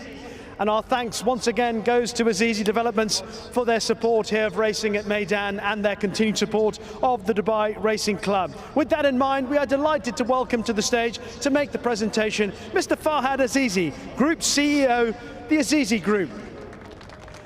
A stunning performance from the ever-improving 5-year-old Cats by 5, giving birthday boy Pat Dobbs a second winner of the evening, along with trainer Doug Watson in the colours of Triple R Racing. Please welcome to the stage to receive on behalf of the winning team, Abdullah and Muammer Amin. Congratulations.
Well, a trainer who's had a double tonight on the card is Doug Watson. It's not your birthday as well, is it? No. I didn't know it was Pat's. He didn't tell anybody. I didn't know it was Pat's. I mean, he's kept that very quiet. Yes, he has. So George Baker sent me a message saying it was his 65th birthday, and Pat said he wasn't that far off the age guess. Yeah. But was this your birthday present for Pat? I wish it was my birthday. It was a great night so far. I think we got one more chance, so that would be great. But that was a nice win with him. He was supposed to be over about 7 weeks earlier than he got here last year. They shipped him from Florida up to Chicago, got on the plane, got in a fight with Kabir Khan on the plane, tore himself up, took him off, drove back to Florida, waited another 7 weeks to go back up there. So when we got him, it was just let's get him. I mean, we had bought him in July, and we were just trying to rush to the Super Saturday, and then we ran it about 13 days after that, and he was just kind of flat. And I knew he had that in him, and that's why we bought him. So. Yeah, looking forward to see what he can do next time, step up against the big boys and see if he can hang with them. Where is that going to be? I'd say Super Saturday. Yeah. We don't have to do much with him in between. We ran him back in a, short period of time this last start when he won, and handled that well. So I think 3 weeks will be good. But he's a nice horse, and I mean, when Pat likes one like that, you know it's a nice horse. Well, he looks like he's got his confidence, the horse, as much as anything else. The way he's going through his races looks like he's enjoying life. He is, yeah. He ran a couple nice races at Jebel Ali. I think he's such a big horse. When we got him last year, it was like 602 kilos, and so it was a lot to do in a short period of time. It didn't quite work out, but this year he's just he's holding his weight well, but he's just got fit the right way this year, and hopefully he can go on and do bigger and better things and earn himself a spot on World Cup night. Very exciting. I must ask about Nayar, who, as you know, is a horse I've always liked. And I said before the race, I know he's won 2 races, but 2 out of 19 for a horse of his ability, or his promise early on in his career, I feel is shortchanged his real talent. Yeah, he always seems to draw bad, and before, I think he's gotten older, he's gotten a little quieter in the gate. They get him out of there a little bit quicker. He used to break a little poorly, and especially from a bad draw, that would hurt you. I sure didn't like seeing the 13 when he got the draw there, but he's a nice horse. He should improve a little bit too, and it's nice for his owner. He bought him off the original owners, and he's had a nice time with him. And we'll see if we can't do a little more with him. And these interviews aren't interviews if we don't mention the horse that created a hell of an impression last week. I was watching in the UK, watching Taplin. I remember watching the race, and I know you spoke about it immediately afterwards to a few people. So how's this horse going to finish this race off? Because he's asked a big question going that wide, off the bridle, a long way from home. I mean, it was a hugely impressive run, not just for the performance, but for what he's got inside him. That's what we took out of it too. We didn't know we knew we had a nice horse, but to see him do, you just don't. I've been around here a few times and watching races, and kind of thought, he's going to run a nice race. And when he just kept digging in, we were impressed. We liked him.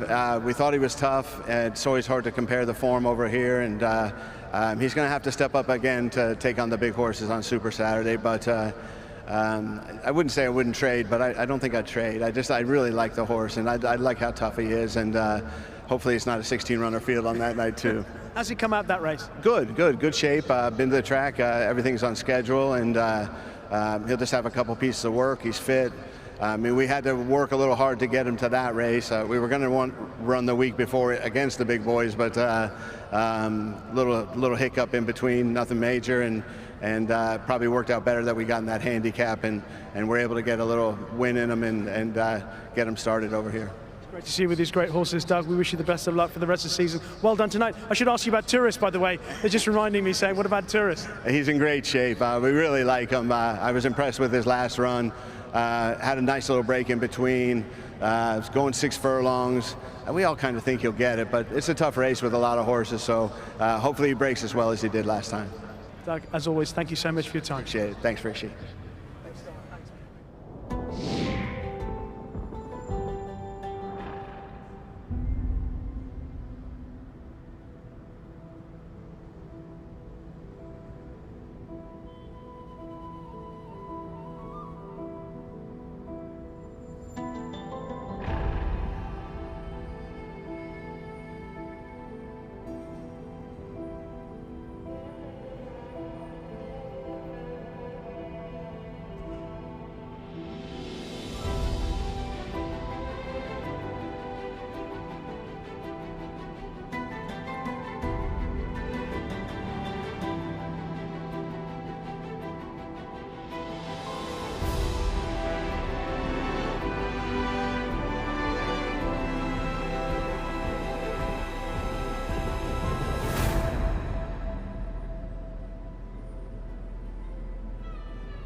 So runners are making their way into the parade here for the final race of the evening. Race number 8 on the card here. It is the Azizi Riviera. We head down the straight once again for the final race tonight. We go 1,200 metres.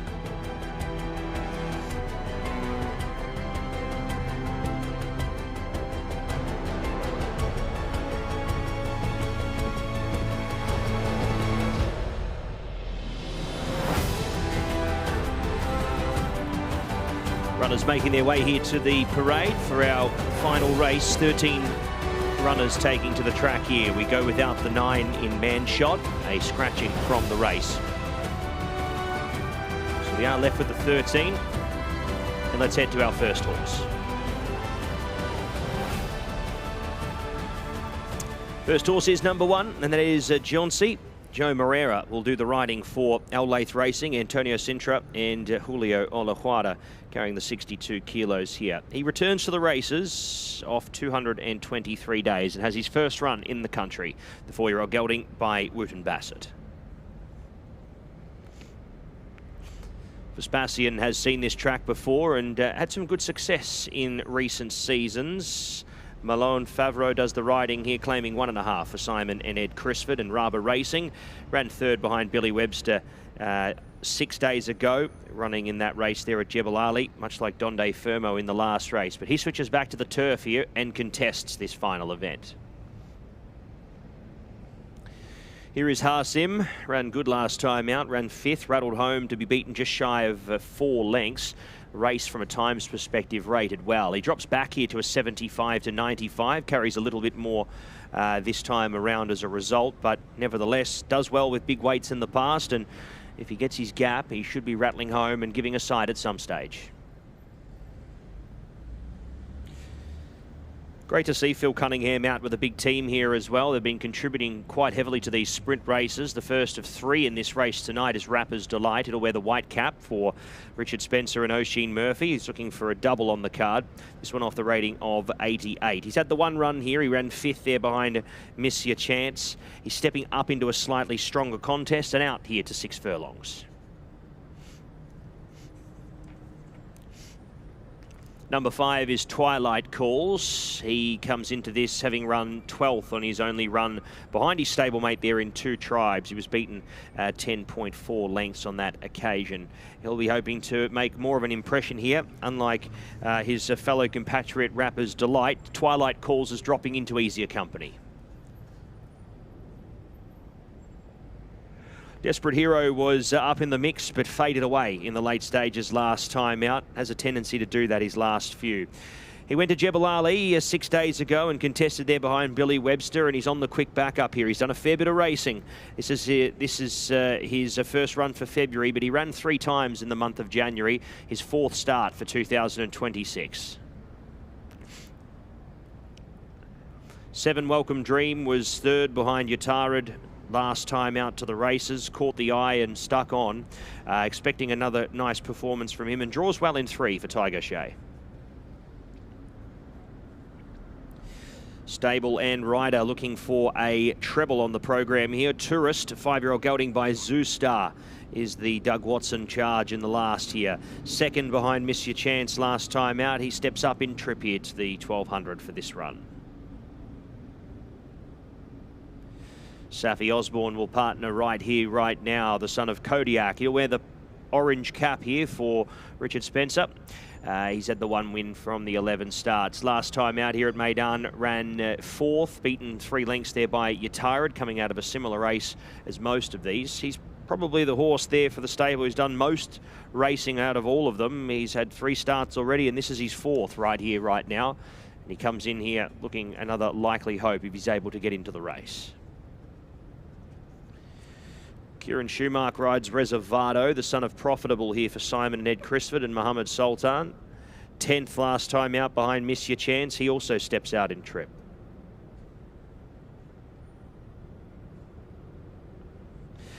Deep Hope comes through the same race, draws in 2. A bit better of a draw than last start, but still would need to improve on what he delivered last time out. A bit below standard for him.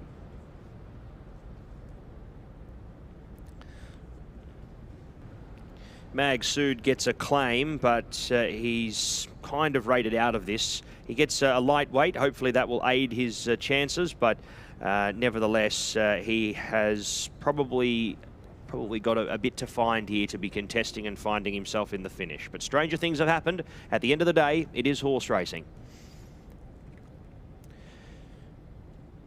Another one in that camp is Odai. We saw him come to victory, taking his maiden over this distance at Abu Dhabi 3 starts ago. Hasn't been able to contest against proven company his last 2, and this start is no harder. But we'll see how he fares. Osama Rafai and Royston French combining here with Odai, the son of Sioux Nation. Runners heading to post here, and we will be underway very shortly with the Azizi Riviera, our final race of 8 for the night.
Type in those 3 letters one last time, PHI for PHI Advertising. And our best turned out horse award in the final race has gone the way of Right Here, Right Now. And Banois Singh is the man responsible for turning this horse out. When I saw Banois Singh a minute ago, I went to flick his ear. I said, there's a ladybug on your ear. And he went, no, these are my studs. It looks fantastic, and once I got a closer look, I realized what a beautiful accoutrement it is for Banois Singh. There he is alongside Aliessa without any studs in his ears, and he is presenting the prize now to Banois Singh. Our thanks go to PHI Advertising. They have been really important in helping the Best Turned Out Award be well received by all and sundry here at Meydan. So important to all the men and women that look after these horses. And our thanks to PHI Advertising, and best wishes to Banois Singh, his beautiful ear studs, and Right Here, Right Now.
Two minutes to post, everyone. It is our finale on what has been a fabulous night of racing here at Meydan. The runners are at the start and they are almost set to begin the loading up process. Lots of horses with chances in this closer.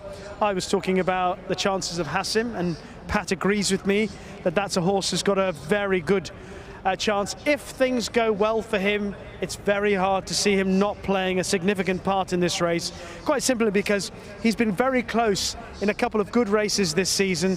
The only performance where he's perhaps not quite been at his best was where he broke too well a couple of starts back and did too much, and in the end he wasn't able to finish his race off as he normally does, which is held up, finishing the race off in good style.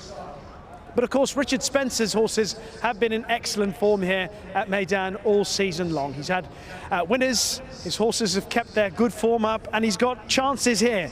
Rapper's Delight, first of all, finished a fine 5th here at Meydan last time out, behind Miss Your Chance. That was over 5 furlongs, goes back up to 1,200 metres tonight. That's not a problem. This horse has got ability, shown ability in a small space of time over that sort of trip.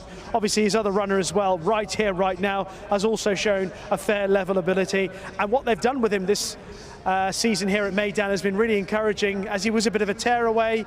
He seems to be settling into his racing, handling things a lot better. Also, Twilight Calls, he's been an old warrior, still capable of good form, hasn't shown it in that one run here at Meydan, maybe more to come tonight. Welcome Dream is a horse that you can give a chance to as well. He's just one of a whole host in this finale. Let's see what happens. Pat, it's time for the call of the lucky last. A couple more to come forward here. A cracking race to finish the night here, Rishi. Thank you to you, and thank you to the team here for your assistance this evening. It's been a good meeting. The last race of the night here is certainly one that's going to be full of excitement, you'd say. Hassim and Desperate Hero coming up. Vespasian getting a little bit worked up there in the gates. Runners are set and ready here for the Azizi Riviera racing. Away they go here. Welcome Dream was away smartly and broke into the lead with Reservado. Deep Hope was also quickly away. Tourist works up. He's jumped smartly too. Then came Rapper's Delight. Hassim is midfield with Vespasian. Magsood next from Right Here, Right Now. Twilight Calls. A length and a half to Jouncy. A couple of lengths there to Desperate Hero, and Odai is the last one as they head inside the 800. In the last here, the Azizi Riviera, and it is Tourist who takes over the lead narrowly from Welcome Dream. Then came Rapper's Delight, Deep Hope sticking with them for now. Reservado next, followed by Harsim, who's starting to work through pairs. Next in running there was Vespasian, followed there by Twilight Calls, Reservado, and best of the rest there was Desperate Hero. It's Tourist the leader. Tourist here with a nice clean pair of heels in front of Deep Hope. Then came next there Welcome Dream. Harsim looking for a way through with Twilight Calls, and Desperate Hero quickly on the scene as well. It's Desperate Hero up on the outside here from up there as well. Rapper's Delight. Harsim starting to slowly grind through, but Desperate Hero's kicking away. Desperate Hero coming into the final 100 metres, comes away to win it, and it's a double on the night for Bernardo Pinheiro. Salim Bin Gadaya takes the last. Photo second, Rapper's Delight and Harsim, another frame for him. Then came Odai. Next over Deep Hope from Welcome Dream. Then came Tourist from Twilight Calls, Magsood, Vespasian right here, right now. And Jonesy was one of the last ones to greet the judge here, along with Reservado. Desperate Hero, that's a change of tune. He was up in front last time out, faded away, ridden more conservatively this time out from back in the field. Coming off his recent form, you'd say they're riding him upside down, but I think they may have unlocked a new way to ride this horse. He showed plenty of gusto there late to come away and win it. Desperate Hero, impressive, 1:10.8.0 is your winner's time. 3.5 by a neck, we'll confirm that shortly. 6:43 and 14. Could he be a get back and run on horse? Maybe a new Desperate Hero for the rest of his career here after what we saw tonight.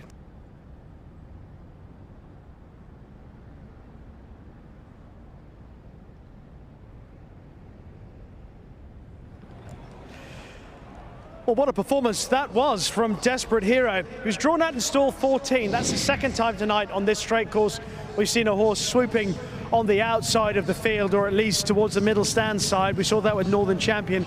And Desperate Hero has produced quite a remarkable performance in the circumstances. He was well beaten here behind Yatarid back in the middle of January. And this is a huge step up in form here for Desperate Hero. And Bernardo Pinheiro riding a double on the card.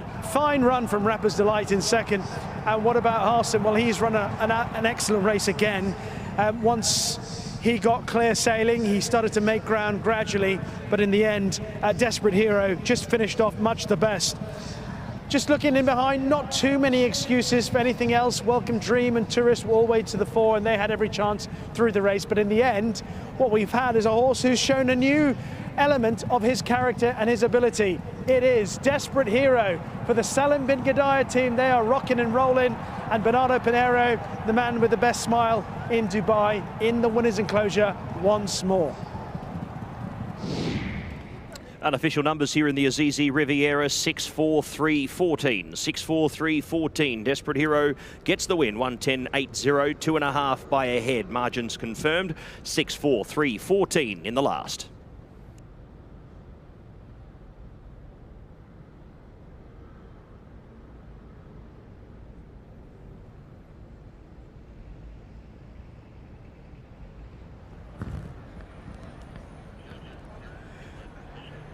Ladies and gentlemen, let's get ready to welcome back our final winner of the night here at Meydan after the running of the Azizi Riviera.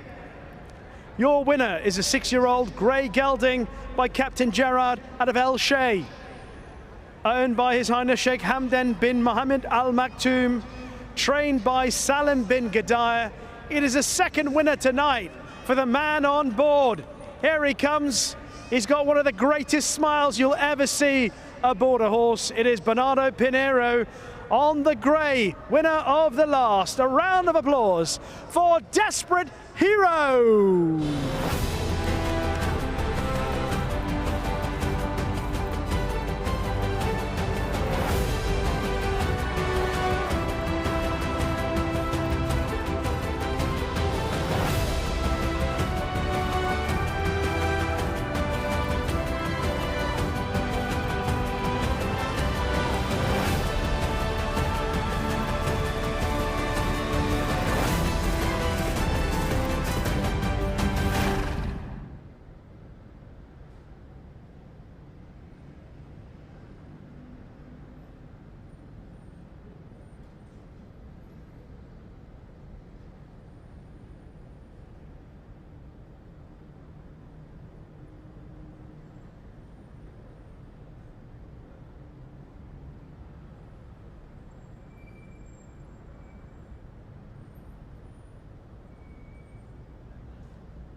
Well, here he is. Bernardo Pinheiro, you know how much I like talking to you because of that smile. I love seeing it.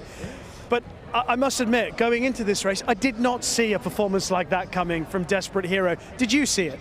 Thank you very much. And to be honest, yes. You know, I gave a few interviews beginning the season a few weeks ago.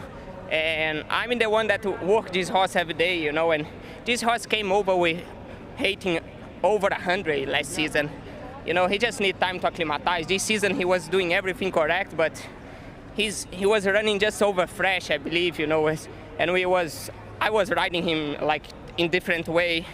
I was jumping good and taking the bridle, and he was flatting in the end. And he always, you know, showed to be a very good horse, you know, in his races in France and in Europe. And at home he do amazing gallop, so he didn't show what he can, you know. And today, thank God, you know, we changed the style, you know. I sit behind, and once he sit behind and relax for me, I was sure that he was going to run home. But to be honest, I have to thank you, Salim, because I was a bit worried to get the run back to back. He's not a very big horse, and Jabelali is not the ideal for him, but Salim had a plan in mind, you know. He kept the horse in Jabelali to give him a strength, take the freshness out, and come in the perfect fitness for this race, you know. Another double for you here at Meydan. It looks to me, and you can tell me the truth of it, looks to me like you are enjoying your riding and as much as you've ever done, but also riding with more confidence than I've ever seen you ride out here. Is that how it feels to you? That's how it looks to me. Yeah, definitely, you know.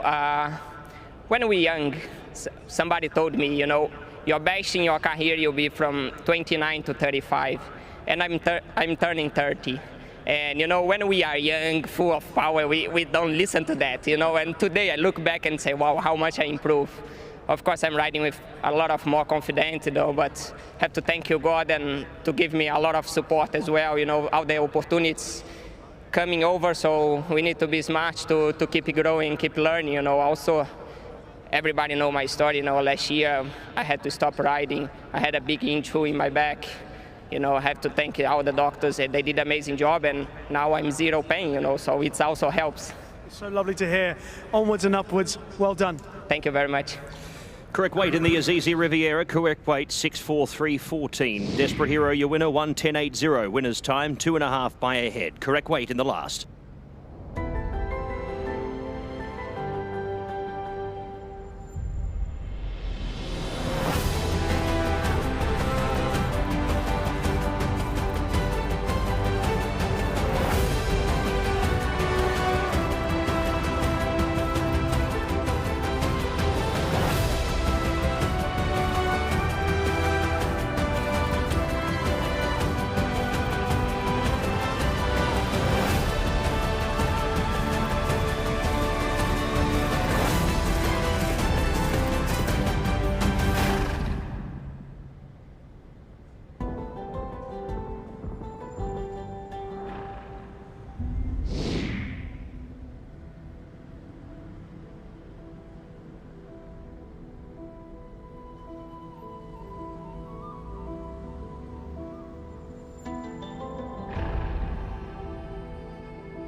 Ladies and gentlemen, wow, what a night of racing we have had here at Meydan.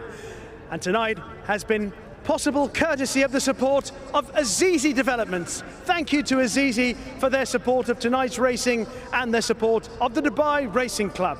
We welcome to the stage for our final race presentation the Azizi Riviera, Mr. Zahi Abdeen, Deputy CEO, Assets and Commercial.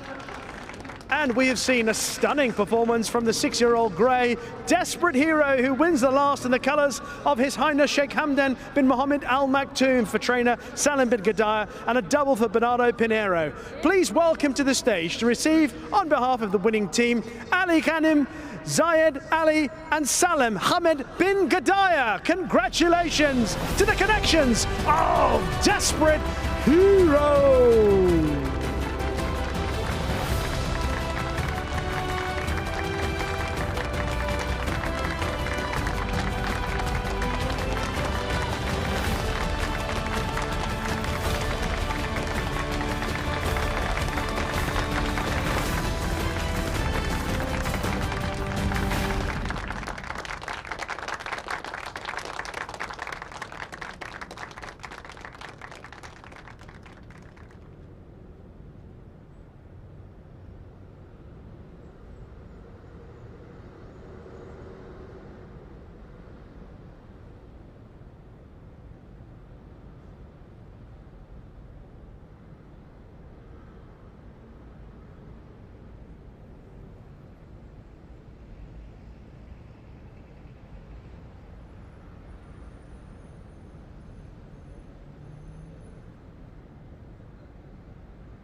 Ladies and gentlemen, we have one more Faces at the Races to complete. So don't go home just yet. Let's see who's going to take home our final prize of 500 dirhams. A little bit of dancing won't go astray if you want to win the prize, but you also need your best smile to win it. You need something that's going to really light up Meydan. Have you got, that's actually a gorgeous smile. Is that, no? Wow, our cameraman's he's a hard person to please. It's not easy. Who is going to win this prize? Well, that's a little bit limp, that effort. You didn't even smile, chap. Well, come on, let's get these winners in. One more to go. It might be you. That's magnificent. Is that a winner? Yes, I think it is. Our final winner. What a smile. My goodness me. That is magnificent. That is one of the best we've ever seen here at Meydan. That is a Group 1 classic winning smile. Head to the reward center, pick up your prize, 500 dirhams. I've always said it. All you need is a happy smile, and that young lady has picked it up. There she is. Well done. Wow, what a way to finish Faces at the Races.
Well, the big man, Pat Comerford, has come down to join me for a little recap of what we've seen tonight. Pat, I'm not the sort of person to say I told you so, but we did tell everyone that if Hassan got a clean run, he'd finish in the money, which he did, on a night where I think it's fair to say we've seen horses show improvement from what they'd just shown. Horses that improved last time out have improved again, put themselves in the picture maybe for Super Saturday and World Cup. A horse like Cats by 5, for example. Let's talk about him. I mean, yeah, look, they've had a long-term plan in play with him. He was acquired for the reasoning of potentially targeting something like a Golden Shaheen down the track, and tonight showed that he's just taking that step-by-step progress towards potentially going towards a bigger target. As I said, they've had their setbacks with him at no fault of their own, and they've been able to get him back here to the races. And I think again he's taking it slowly, but how he travelled into the straight today is signs of a horse who's feeling well, racing well, and is ready to target some bigger races. The Doug Watson story that he told me, I don't know whether you heard him talking about the situation with Kabir Khan before he came over. I mean, that was extraordinary. Doug Watson, just to recap, said that both horses were on the same flight coming over. They got on the plane together. Kabir Khan savaged him almost, and he got into a bit of a scrap.